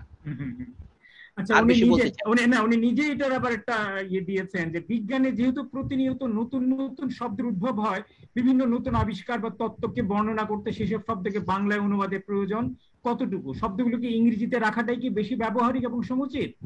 আমি এটা বলছি এই কারণে যে যখন দুই একটা প্রচেষ্টা আমরা করেছি এমন নতুন বিজ্ঞান শব্দের বাংলায়িতকরণের, তখন বেশ প্রতিরোধের সম্মুখীন হই। যুক্তিটা এমন যে ইংরেজিতেই যেহেতু বিজ্ঞান শিখবো, সেহেতু ইংরেজিতেই শব্দগুলো রেখে দিলে সহজ। ব্যাপারটিকে অনেকটা নতুন জিনিস গ্রহণের প্রতি স্বভাবগত অনাগ্রহের কারণ মূলত, না ইংরেজি উন্নত ভাষা বা বিজ্ঞানের ভাষা এমনটা মনে করার কারণ? আর এভাবে নতুন বাংলা শব্দ তৈরি করে ভাষায় ব্যবহার করা শুরু করলেই কি সেসব শব্দ জনপ্রিয় হয়ে যাবে, বাংলা ভাষার অংশ হবে? আমি সবিনয়ে নিবেদন করতে চাই, উনি কত তরুণ মানুষ, হয়তো বয়স্ক হতে পারেন, এটা হচ্ছে ঘোড়ার আগে গাড়ি জুতে দেওয়া বলে একটা কথা আছে না? অনুবাদ শুরু করার আগে এই সমস্ত প্রশ্নকে আমি বলবো ছেদ কথা, এগুলো কাজের কথা নয়। অনুবাদ করতে গেলে আপনি হাজার হাজার বিদেশি শব্দ ব্যবহার করেন, কোনো সমস্যা নেই। আরবরা যখন গ্রিক দর্শন অনুবাদ করা শুরু করেছেন, তখন তো তারা আরব শব্দ করে নাই, তারা তো গ্রিক শব্দ, যেমন ফিলোসফি কথাটা তারা ফলসফা বানাইছেন, এটা হলো প্রাকৃত করে নিয়েছেন। আগের দিনের বাংলা আমরা ডেনিশ অনুবাদ করতাম কি দিনেমার, আমরা অনুবাদ করি নাই, তাই না? আমরা যে ওলন্দাজ করেছি, ফরাসি করেছি, ইংরেজি তো ওরা তো ফরাসি বলে না, আমরা একটা ফরাসি কোথায় পর্তুগিজের সূত্রে, এই যে পর্তুগিজ অথবা কার্তুজ, আমরা একটা বিদেশি ভাষা থেকে শব্দ কি করে বাংলা আত্মস্থ করে নিতে হয়, এই ব্যাপারে আমি বলি। যেমন আমরা সংস্কৃত শব্দ হুবহু নেই নাই, যেমন আমি বলছি, উদাহরণ দিচ্ছি, সংস্কৃত বলে কার্য, পশ্চিমবঙ্গে কোন কোন ব্রাহ্মণ কন্যারা বলে কাজি, কিন্তু প্রাকৃতে বলে কজ্জ, আমরা বাংলা বলে কাজ। হস্ত থেকে হাত, এই যে প্রক্রিয়াতে হচ্ছে, এটা একটা প্রক্রিয়া, এটা ইউনিভার্সাল প্রক্রিয়া নয়। দেখেন আনানাস, আপনি জানেন এটা পর্তুগিজ শব্দ, বাংলা আনারস করে নিয়েছি আমরা। তো আচ্ছা, আরটা হচ্ছে কি, ধরেন টমেটো এক সময় অনুবাদ হয়েছিল তেমতি, উদাহরণস্বরূপ বলছি, আমরা তেমতি করি না, আমরা টমেটো রেখেছি। কিন্তু তামাক দেখেন, নাম ছিল কি টোবাগো, ইংরেজিতে টোবাকো, বাংলা তামাক করেছি, প্রথমে তামাকু লিখতো। আপনি জানেন যে বাংলা ভাষার নামটা কবে চালু হলো? এই যে রাজেন্দ্রলাল মিত্রের নাম নিলাম, যিনি 1822-এ যার জন্ম, বঙ্কিমের চেয়ে যিনি ধরেন বড়, অপকারিতা, উনি কি লিখেছেন জানেন? উনি বলতো বাঙালি ভাষা, ইংরেজিতে বেঙ্গলি ল্যাঙ্গুয়েজ বলে। বাংলা যে বাংলা ভাষা হয়েছে এটা না 19 শতাব্দীর তৈরি। নেথানিয়াল ব্রাসি হালেদের যে বাংলা ব্যাকরণের নাম কি grammar of the Bengal language, শব্দ নিয়ে এত চিৎকার করার তো কিছু নাই। আপনি যদি অনুবাদ সত্যি করতে চান, আপনার শব্দ, আপনি অক্সিজেনকে অক্সিজেনে লেখেন, একসময় আমরা অম্লজান লিখেছি, অক্সিজেন লেখার ব্র্যাকেটের মধ্যে অম্লজানকে যদি চালিয়ে দেখেন কোনটা মানুষ চলে। আমরা হাইড্রোজেন জায়গায় উদ্যান লিখতাম, মানে এটা হচ্ছে গ্রিক শব্দ, গ্রিক উচ্চারণ তো হাইড্রোজেন, উদ্রোজেন, যেটা ওয়াট জেনারেটস ওয়াটার, উদ্র মানে ওয়াটার। তো আমার বক্তব্য হলো কি, আপনাদের শিখতে হবে। আমাদের দেশে হচ্ছে কি, কোন গ্রিক শিক্ষা নাই, কোন ল্যাটিন শিক্ষা নাই। বিশ্ববিদ্যালয় যেগুলো থাকা উচিত ছিল, ঢাকা বিশ্ববিদ্যালয় কেন বিশ্ববিদ্যালয় নয়? আমি বলছি ঢাকা বিশ্ববিদ্যালয়ে গ্রিক ভাষা শেখার কোনো উপায় নাই, কিন্তু আধুনিক পাশ্চাত্য কোনো বিশ্ববিদ্যালয় হইতে পারে না যেখানে গ্রিক ল্যাটিন শেখার ব্যবস্থা থাকবে না। তার সাথে সংস্কৃত থাকতে হবে, পালি থাকতে হবে। আমাদের নাম কোয়াস্তে পালি সংস্কৃত বিভাগ আছে, এগুলো তো মৃতপ্রায়। সবচেয়ে খারাপ মানে মেধাহীন লোকদেরকে ওখানে তারা চাকরি দেয়। একটা উদাহরণ দেই, ফ্রয়েড যে, ফ্রয়েড তো ডাক্তার ছিলেন, তাই না?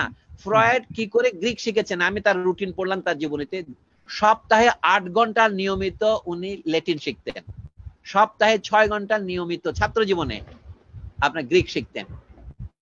এবং ইউরোপে জেনারেল এডুকেশন তাই ছিল, কার্ল মার্কসরা এইসব ভাষা শিখেছেন। উনি শুধু জার্মান জানতেন তা নয়, ফরাসি জানতেন, ইংরেজি জানতেন, ইটালিয়ান জানতেন, আরো অন্যান্য ভাষার কথা আমি বাদ দিলাম। তা আমাদের শিক্ষা ব্যবস্থা তো প্রধানত ত্রুটিপূর্ণ ওইখানেই।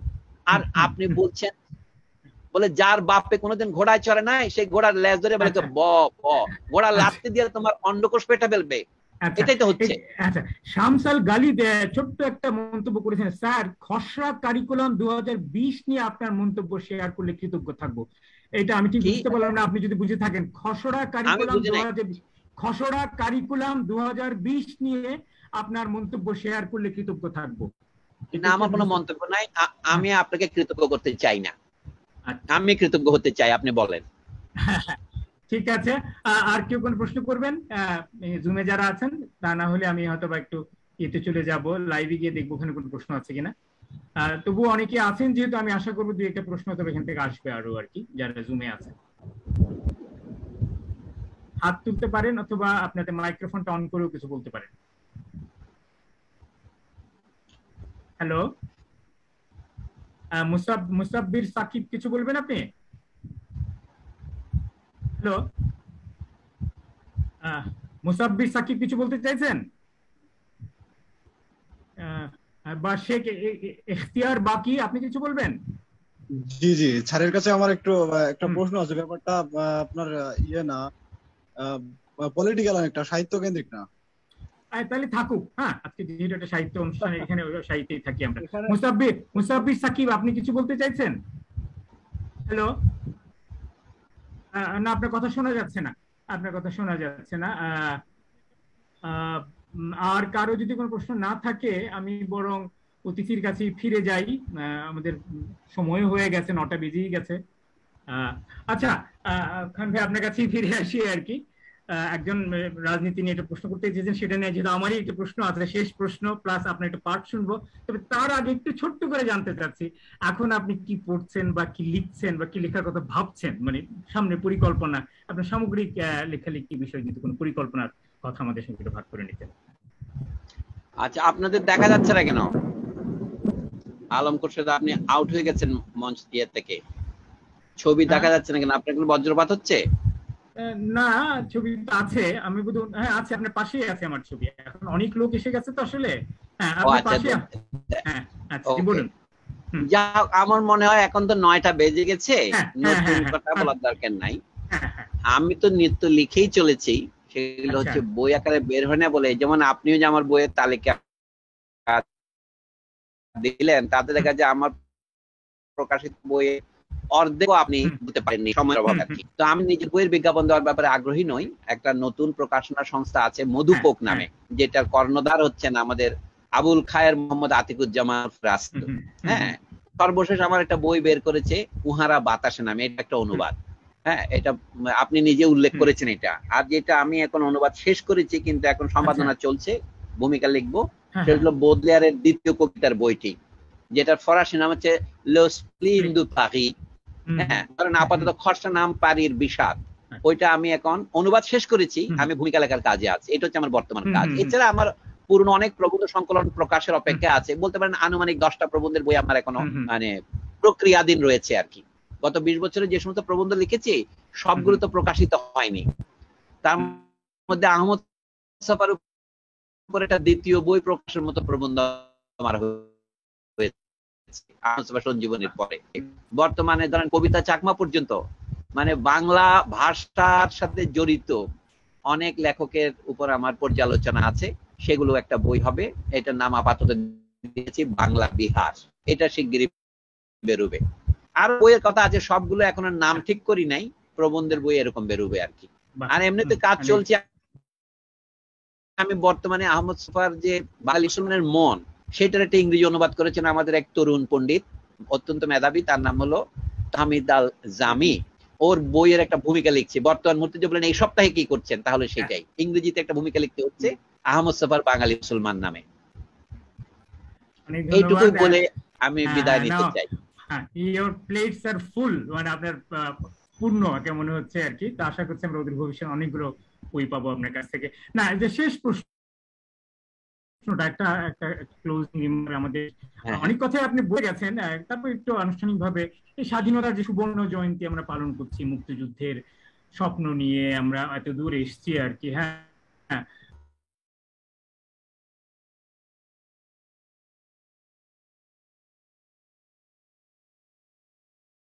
জড়িত রয়েছেন, সাহিত্যটা কিভাবে দেখছেন এবং তার সামনের অভিমুখটা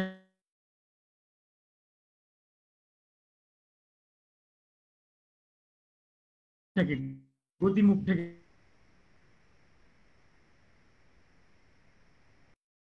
কিভাবে আপনি পর্যালোচনা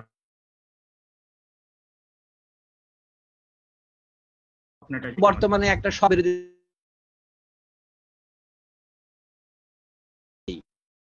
মানে বাংলাদেশ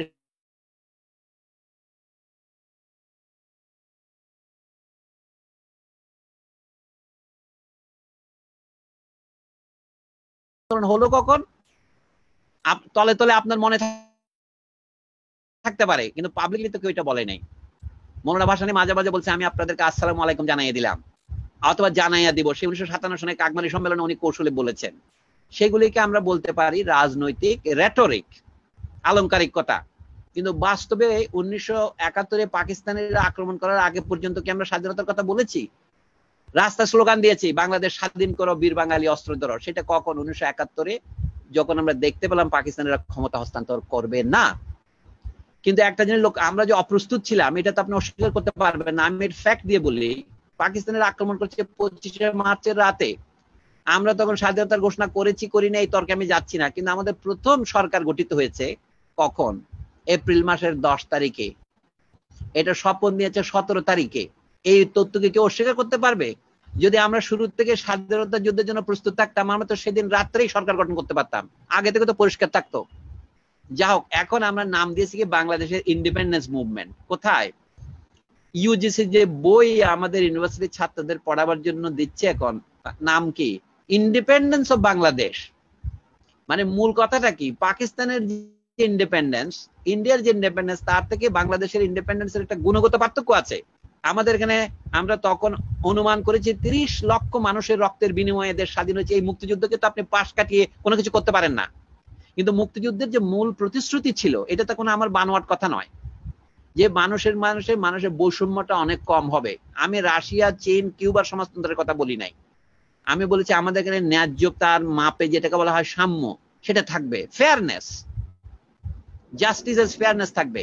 তাহলে সাম্য, মানবিক মর্যাদা এবং সামাজিক ন্যায় বিচার, এই কথাগুলি তো বাংলাদেশের স্বাধীনতার ঘোষণাপত্রেই ছিল।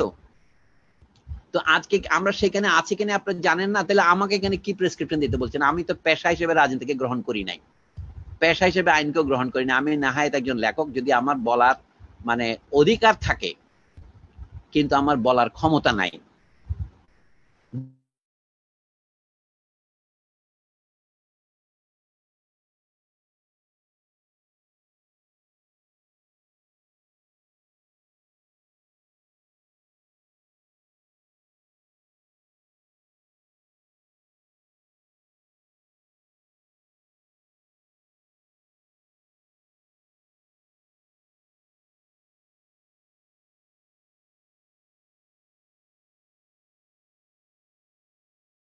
আপনারা আপনি এখানে চিৎকার করতেছেন, আমাদের দেশের বইয়ের ইংরেজি অনুবাদের কোনো উদ্যোগ নাই। আপনার ধরেন গেট ইনস্টিটিউট যদি বাংলাদেশে করতে পারে, আমরা নজরুল ইনস্টিটিউট কেন আমেরিকায় করতে পারছি না? কেন ইংল্যান্ডে করতে পারছি না? কেন চীনে করতে পারতেছি না? এই সমস্ত প্রশ্ন যদি জিজ্ঞাসা করেন, আমাদের টাকা নাই এই কথা তো এখন আর বলা যায় না। আমাদের ইচ্ছা হয়েছিল বলে আমরা পদ্মা সেতু করতে পেরেছি, কিন্তু আমাদের ইচ্ছা নাই বলে আমরা এটা করতে পারছি না, অথবা এটাকে আমরা গুরুত্বপূর্ণ মনে করছি না। সবচেয়ে বড় পরাজয় কোথায় জানেন? জাতিসংঘের ভাষা হিসেবে আজকে বাংলা দাবিদার হয়েছে, এবং সেইখানে একটা বড় আকারের শুভঙ্করের ফাঁকি আমরা পেয়েছি। আমাদের যেটা ছিল সবসময় আমরা শহীদ দিবস পালন করতাম, সেটাকে আমরা একটা বিশেষণ দিয়ে ছোট করেছি এখন, ভাষা শহীদ দিবস। হ্যাঁ, ছোট করে ফেললাম। আপনি একটা বিশেষণ লাগানো মানে ছোট করে ফেলা। মানুষ আর সব বেটে মানুষ, মানুষ আর সব খাটো মানুষ, এই দুটার মধ্যে কোনটা বেশি বড়? মানুষ বড় না খাটো মানুষের সেটটা বড়? কাজে শহীদের সেটটা বড় না ভাষা শহীদের সেটটা বড়? আপনি নিজেই জানেন। তারপরে এটাকে আন্তর্জাতিক মাতৃভাষা দিবসের নিচে ঢুকিয়ে দিয়েছি। আমাদের তো মাতৃভাষা হিসেবে বাংলা সবসময় প্রতিষ্ঠিতই ছিল। মাতৃভাষা বাংলাকে রাষ্ট্রভাষা করতে হবে সেই দাবি, আর জাতিসংঘের অধীনে সমস্ত মাতৃভাষার মর্যাদা রক্ষা করতে হবে। পৃথিবীতে 5000 7000 মাতৃভাষা আছে, দুটোকে এক কথা হলো? এই যে জনগণকে মিষ্টি বিতরণ করা, এই যে জনগণকে প্রলেপ দেওয়া, এই যে জুভেনাল বলে একজন ল্যাটিন লেখক ছিলেন, উনি বলতেন give them bread and circus and they will never revolt. ইংরেজি অনুবাদ দিয়ে বললাম, give them bread and circus। আমাদের সার্কাস দেওয়া হচ্ছে। আমি ক্রিকেট খেলার বিরুদ্ধে নই, শুরুতে ক্রিকেটের কথা বলেছি। বাংলাদেশে ক্রিকেট খাওয়াইয়া কি আমাদের পেট ভরবে? আপনি জিজ্ঞাসা করা উচিত আমাদের মতো গরিব দেশে যেখানে মানুষের টিকা নাই, আমরা টিকা দেওয়ায় দক্ষিণ এশিয়াতে সবচেয়ে বেশি পিছিয়ে পড়েছি। আমাদের যেখানে 10 কোটি মানুষকে টিকা দেওয়া দরকার, সেখানে এখনো 2 কোটি মানুষকে দিতে পারিনি। তারপরে সেইখানে আপনি ক্রিকেটের বাহাদুরি দেখাচ্ছেন। ক্রিকেট খুব ভালো জিনিস, আমি জানি, আমার এই কথা জনপ্রিয় হওয়ার জন্য আমি বলছি না, কিন্তু আমাদের দেশকে ক্রিকেট মানায়? আমাকে পাকিস্তানের সাথে পাল্লা দিতে হবে, আমাকে অস্ট্রেলিয়ার সাথে পাল্লা দিতে হবে। খুব ভালো দিচ্ছি, আমি এর আনন্দিত, আমাদের ছেলেরা যে করে দেখাচ্ছে। কিন্তু আমাদের বড় বড় বিদ্যাসাগরের দরকার নাই, আমাদের বড় বড় রামমোহনের দরকার নাই, আমাদের এভারেজ মানুষের শিক্ষা দরকার। আপনি কেন শতকরা 100% মানুষকে প্রাথমিক শিক্ষা দিতে পারেন নাই? এখনো সরকারি হিসেবে আমাদের 26 জন লোক নিরক্ষর। আমি বেসরকারি হিসেবে বলবো আমাদের 80% করে বেশি লোক নিরক্ষর। তো এই সমস্ত কথার উত্তর না দিয়ে ভাই কেন সময় নষ্ট করতেছেন, আমি তো বুঝতে পারছি না। আমরা শেষ করব আজকের অনুষ্ঠান। তারপরে একটা প্রশ্ন আমাকে নিতেই হচ্ছে লাইভ থেকে, আমার বন্ধু আপনারও অনুরাগী খালেদ হামিদি, কবি খালেদ হামিদি একটি প্রশ্ন করেছে। আপনি যদি সংক্ষেপে অন্তত ছুঁয়ে যান, তা নাহলে তিনি অভিমান করবেন। আপনার আদম বোমা, সত্য, সাদ্দাম হুসেন ও সাজিরুদ্দৌলা বই দুটি আমাকে আলোড়িত করে। এরকম বই আপনি আর লেখেননি। সাম্রাজ্যবাদ, উপনিবেশ বিরোধিতা আর উত্তর আধুনিক বিভ্রান্তি বিষয়ে আপনার বক্তব্য শুনতে চাই। কেননা উত্তর আধুনিকতা পুঁজিবাদ সাম্রাজ্যবাদ বিরোধী নয় বলেই বলছি আর কি। খুবই একটু জটিল। আমি ওনার সাথে একমত। উত্তর আধুনিকতা কথাটা আমি বলছি এটা আমেরিকানরা তৈরি করেছে। আমি বলি ফরাসিরা যখন 60-এর দশকে স্ট্রাকচারালিজম কথাটা ব্যবহার করছেন, যেমন ধরেন ক্লদ লেভি-স্ট্রস, রলা বার্থ, আপনি তাদের চেনেন বলে নাম বলছি, জাক লাকা এবং আরো অন্যান্য, এরা সকলে তখন কথাটা বলছিল স্ট্রাকচারালিজম। সেটার মানে ছিল যে আমরা তথাকথিত ব্যক্তিরা যে ব্যক্তি স্বাধীনতা নিয়ে লড়াই করি, তার আগে বলেছি তার আগেই তো আমাকে অধীন করে রাখা হয়েছে। তো এইটা আমেরিকানরা অনুবাদ করার সময় তারা একটা পোস্ট স্ট্রাকচারালিজম কথা ব্যবহার করা শুরু করলেন। তারপর কিছু পরে এক ফরাসি পণ্ডিত জঁ ফ্রাঁসোয়া লিওতার, ওনাকে কানাডার একটি বিশ্ববিদ্যালয়, আপনি কানাডার দেশে তো কিছুদিন ছিলেন তাই না, কেবেকের একটি মন্ট্রিয়াল বিশ্ববিদ্যালয়ে তাকে একটা রিপোর্ট লিখতে বলে বিশ্ববিদ্যালয় শিক্ষা সংস্কার সম্পর্কে। তখন তিনি একটা বই লেখেন, নাম হচ্ছে পোস্ট মডার্ন কন্ডিশন। কথাগুলোর উৎপত্তি দেখেন, আজ থেকে এটা কত বছর আগের কথা, প্রায় 50 বছর আগের কথা, 40 বছর আগে বই বেরিয়েছে ইংরেজিতে। তো সেই থেকে এই কথাগুলি তৈরি হয়েছে। আমাদের দেশের লোকেরা বুঝে বা না বুঝে এগুলি নিয়ে লাফালাফি করছে। যে দেশে মডার্নিটি আসে নাই সেখানে পোস্ট মডার্নিটির কথা বলা তো আমি মনে করি এক ধরনের ঘোড়ার গাড়ি জুতে দেওয়া। আমাদের প্রধান সমস্যা হচ্ছে এখনো আমরা মডার্ন যুগেই প্রবেশ করি নাই। আমাদের মানসিক সেট এক ধরনের, আমি উদ্ধৃতির মধ্যেই বলছি, ইউরোপীয় অর্থে মধ্যযুগীয়। এই যে আমাদের দেশে বর্তমানে চরম নৈরাজ্য চলছে, চরম অন্যায় চলছে, চরম অভিযোগ চলছে, কিন্তু এর সমাধান কি? সবার মুখস্থ কিছু সমাধান আছে। বাঙালি মুসলমানের গত 200 বছরের ইতিহাস যদি আপনি মুখস্থ ধরেন, দেখবেন যে 50 বছর পর পর তার একটা মোড় পরিবর্তন হয়। মোড় পরিবর্তন মানে সে মাজা ফেরায়। প্রথম যখন ইংরেজের আমলে তারা প্রথম 50 বছর, 60 বছর, 100 বছর ইংরেজের সাথে সহযোগিতা করেনি ব্যাপকভাবে। পরে যখন তারা ইংরেজি শিক্ষা গ্রহণ করতে রাজি হলো, সেটা হচ্ছে 1870-এর পরে। তখন ইংরেজরা সাম্প্রদায়িকতাকে উস্কাইয়ে দেওয়ার চেষ্টা করা শুরু করেছে। তখন প্রথম দিকে মুসলমানরা ইংরেজের সাথে সহযোগিতা করেছে, পরে খেলাফত আন্দোলনের সময় তারা ইংরেজদের বিরোধিতা করেছে। এইভাবে আপনি কাহিনীগুলো জানবেন।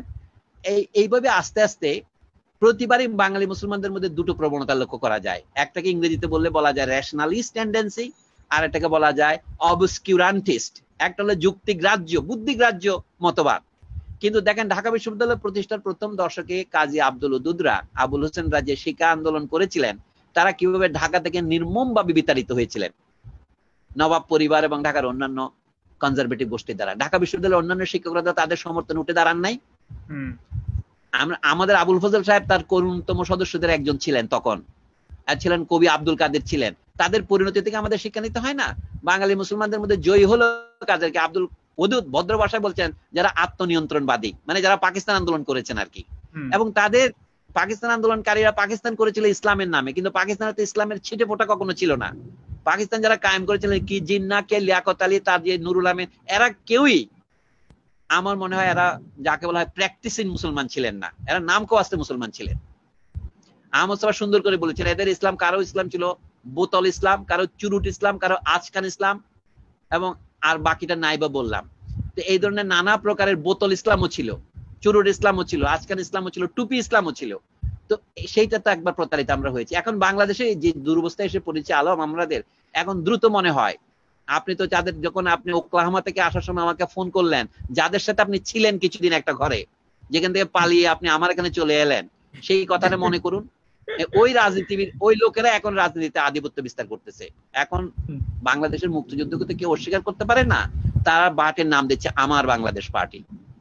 লক্ষ্য করেন, মুক্তিযুদ্ধের অনিবার্যতা এইভাবে স্বীকৃত হচ্ছে, কিন্তু প্রকৃত প্রস্তাবে মুক্তিযুদ্ধ যারা প্রথমে শুরু করেছিলেন, মুক্তিযুদ্ধের জন্য যারা নাম করেছিলেন, তারা কিন্তু এখন ক্রমশ নির্ভরশীল হয়ে যাচ্ছে এই অতীন্দ্রিয়বাদ। তারপরে তারা এই প্রতি বছর এই ধর্মীয় মাহফিলের দিকে তারা ছুটে যাচ্ছে। দেশে দেখা যায় নাই তো বিকল্প চিন্তা হিসেবে লোকে আবার ধর্মের আশ্রয় গ্রহণ করছে। এটা আমাদের পরাজয়ের সূচনা, কিন্তু আমি মনে করি এটা চিরস্থায়ী হবে না। অনেক ধন্যবাদ। আমি বলছি এই হচ্ছে আমাদের বর্তমান অবস্থা, আর কি আমি আর বেশি কি বলবো। হ্যাঁ, আপনার এটা পাঠ দিয়ে আমরা শুরু করব, শেষ করব, এটা আমাদের রেওয়াজ, আপনিও সম্মতই দিয়েছেন। কিন্তু তার আগে শেষবারের মতো আরেকবার একটু লাস্ট কল দিতে চাইছি, জুমে যারা আছেন বা নতুন যুক্ত হয়েছেন এর মধ্যে, তাদের যদি কারো কোনো বক্তব্য থাকে, প্রশ্ন বা সংক্ষেপে। আমার মনে হয় আলম আমাদের শেষ করতে হবে, 9:30 বাজতে আর 10 মিনিট আছে। আমার মনে হয় এটা প্রলং করা ঠিক হবে না। আচ্ছা ঠিক আছে, শেষ প্রশ্ন কারোর মধ্যে যদি থাকে ছোট্ট করে 1 মিনিটে যদি কেউ করতে চান করতে পারেন। এখন না, আমি কাউকে দেখছি না, তাহলে সলিমুল্লাহ খান ভাই আপনি আপনার পাঠটা শুরু করতে পারেন। আচ্ছা, আমি আমার একটা অনুবাদ করা কবিতা পড়ি। এটা হচ্ছে ডরোথি জুল্লের কবিতা, যেটা আমি অনুবাদ করেছিলাম মার্কিন দেশে থাকতে। 1998 এটা বেরিয়েছিল ঢাকায়। এটা দ্বিতীয় সংস্করণ বেরিয়েছে 2012 সনে, মানে আজ থেকে 9 বছর আগে। সেই দ্বিতীয় সংস্করণ থেকে আমি একটা কবিতা পড়ছি। এটা নাম হলো মানুষ খেকো রাক্ষসের বাড়ি। আপনি এখন অনুবাদ কি করে করতে হয় আমি তার উদাহরণ হিসেবে বলছি। এটা জার্মান কবিতা, ইংরেজির মাধ্যমে আমি অনুবাদ করেছি, কিন্তু আমার বাংলাটা বাংলা হয়েছে কিনা এটাই দেখতে হবে। আপনি তো মিলিয়ে দেখবেন না, আমি সব শ্রোতাকে এটাই পড়তে বলি। কবি ডরোথি জুল্লে পরে মারা গেছেন। আমি যখন এটা অনুবাদ করি তখন তিনি জীবিত ছিলেন, তার অনুমতি নিয়ে করেছিলাম, আমি তার সাহায্য নিয়ে করেছিলাম বললে ভালো। মানুষ খেকো রাক্ষসের বাড়ি কবিতার নাম। আমার জন্ম গ্যাসের যুগে, পরে দেখি বসে আছি রাক্ষসের বাড়ি। রাক্ষসের বউ বড় ভালো মানুষ, নাদুস নদুস নিয়ে গেল জেনানা মহলে বিস্তর খাতিরাত্তি। পেট ভরে খেতে দিল, বেটা বাড়ি এলে আমাকে পেটির ভেতর রাখলো লুকিয়ে। তেমন মন্দ কাটে না জীবন রাক্ষস বাটিতে। বেটা দিনের বেলা বেরিয়ে পড়ে দেশে গ্রামে, পথ ঘাট নষ্ট করে ক্ষেপণাস্ত্র বসায়, আর দূর দেশি দুশ্মন মারার মতন বানায় তরুণ। দেশে ও বিদেশে পাঠায়, দফায় দফায় তেজস্ক্রিয়া খায়, দেশবাসী কথা কাটাকাটি করে। ওদের সামনে রাক্ষস প্রসিদ্ধ আচম্বিত এক বোমায় চিতের মহড়া দেখায়। বেটার কুকুর আছে, আছে গেছো কথা ঠিক, যখন খুশি ফিরতে পারি দিনে দুপুরে, যেতে বাধা নেই রাক্ষস বাটি, ওর বউয়ের লগে খুনসুটি করি, মেজাজ করি না। সন্ধ্যাবেলা বেটা বাড়ি ফেরে, নাক ঘুরিয়ে গন্ধ শোকে খানা তল্লাশ করে, বোমা ভয় লেশ শূন্য পেটির ভেতর, ভয়ে আমি কাঁপি থর করি। হাত কাটা পা খোয়া লাশ দেখি, না খাওয়া হলদেটে ছেলে পিলে। তারপরে এই যুগে এই দেশে আমাকে ভূপৃষ্ঠে আনলে কেন বলে কষে গাল দেই আব্বা আম্মাকে। একদিন রাক্ষস আমাদের খেয়ে শেষ করবে, এর ব্যত্যয় হয়নি কোনো দিন, চিরকাল চলছে এমনি, আজও চলে। এই একটা কবিতা হলো। আলম, শোনা গেল? খুব খুব ভালো শোনা গেল, সবাই বেশ স্তব্ধ হয়ে গেছে। এখন আমার যে দ্বিতীয় অনুবাদ বই এখানে তো ছবি দেখা যাচ্ছে না, যদি আমাকে দেখা যেত আপনারা এটা দেখতে পেতেন। না না যাচ্ছে পেন্টিসারিক। আচ্ছা আমি একটু ইয়ে করে স্পিকার ভিউ করে দিই, তাহলে হয়তো বা পুরো দেখা যাবে। হ্যাঁ হ্যাঁ, আপনি এখন আমাকে হ্যাঁ, দেখা যাওয়ার মতো হ্যাঁ, ব্যবস্থা করতে পারেন? হ্যাঁ হ্যাঁ দেখা যাচ্ছে, আপনি বইটা দেখেন। আচ্ছা ঠিক আছে, আমি বইটা দেখাচ্ছি আপনাকে। এইটা হচ্ছে বইয়ের চেহারা।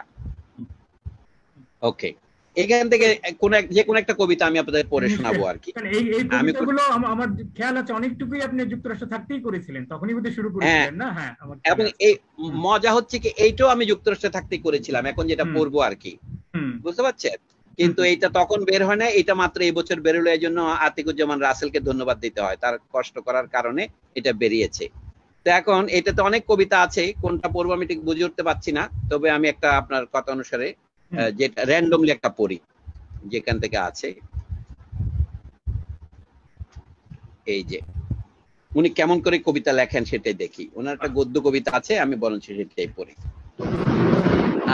আজকে অনেক বিদ্যুৎ বিভ্রাট হচ্ছে স্যার এখানে, এখন যে কোনো সময় বিদ্যুৎ চলে যেতে পারে, কিন্তু সাংঘাতিক পাস হচ্ছে। আচ্ছা, আমি একটা ছোট কবিতা পড়ি, এটার নাম হলো ইনকিলাব। 6 নম্বর কবিতা। এই বইতে 65টা কবিতা অনুবাদ করেছি আমি, এটা 6 নম্বর কবিতাটা পড়ি। যারা ভবিষ্যতে বই পাবেন, চট্টগ্রামে বোধহয় বাতি করেও পাওয়া যায় এটা। ধপাস কবজা খুলিয়া কপাট উড়িয়া গেল, সঙ্গে আমার টুপিও। খবর বড়ই খারাপ হুজুর, সহিতে হইবে কার্তিক তক। খবর বড়ই খারাপ, আপারা ছাড়িয়া যাইবেন সুই সুতার কাজ, সেলাই কল চলিবে না বেগম সাহেবার। বন্ধ থাকিবে আমাদের ভোজসভার বল নাচ, এইসব অসম্ভব এহেন হাওয়ায়। এমন বেয়াক্কেল দরজা হুজুর, টিকিল না এক বর্ষাও। কি বলিতেছি আমি, দরজা নাস্তি তাহাতে হইয়াছে কি? সেদিন বেশি দূরে নহে, দরজায় কাজ নাই আমাদের, উহারা ঘোড়াগুলি লইয়া গিয়াছে হুজুর। ওই তো উহারা ঠাঁই দাঁড়াইয়া ওইখানে বনের কিনারে, এক একজন সোয়ার এক একটা ঘোড়ায়, হাতে রাইফেল হুজুর। আচ্ছা চলিলাম। বাপরে বাপ, বিদ্যুৎ বিভ্রাট খুব হচ্ছে স্যার। আচ্ছা চলিলাম, বলিল কাজের বুয়া। বলিলাম ভয় নাই হুজুর, বলিলাম কেবল আপনার মতন ভদ্র নোক মারিবে ওরা বাঁচিয়া বাঁচিয়া হুজুর, কিন্তু কাজ হইল না। এখন না হয় জলদি করেন, এ যুদ্ধের শেষেও শান্তির সম্ভাবনা শূন্য। আপনার নামে আজ এইখানেই হুজুর লাগানো হইল চিরস্থায়ী হেমন্তের চারা। পাতা ঝরিয়া গিয়াছে, পাখিরা উড়াল দিয়াছে, এখন হালকা গাছে ধরিয়াছে। অতীত দেখিতে যাহারা আসিবেন, তাহাদের যাহা যাহা দেখাইবার সবই সই। ও আল্লাহ, এখন আমাদের কি হইবে? মাতম করিলেন বেগম সাহেবা। চিল্লাইবি না, কি লাভ হাউমাউ করিয়া? খামোশ করিলেন সাহেব, উহার কথাই ঠিক। দরজায় 3 দাড়িওয়ালা দাঁড়াইয়া, খবরদার বাদরামি চলিবে না, তাহারা বলিলেন। বেগম সাহেবা সামাল তাহাতে, কিন্তু আস্ত একটা জমানার পায়া জোড়া ঝোলানো হইল ঝাড়বাতির বড়শি বাঁধিয়া, আর চলিল গুলি নাবির ছিদ্র ছেদিয়া। শীত নামিয়াছে এখন, বাতাস কনকনে, মাটি কাটকাট, শশক উপোস দিতেছে বনেও বাদারে। দানা পানি নাই, দিন না যাইতে বরফ, পড়িবে গভীর অনেক কদম। ইঁদুর বেচারা কি করিবে তখন? দরজাটা না হয় লাগাইয়া লই, শেষমেশ। কি বলেন কমরেড? হুজুর ধন্যবাদ আলম খোরশেদ। অনেক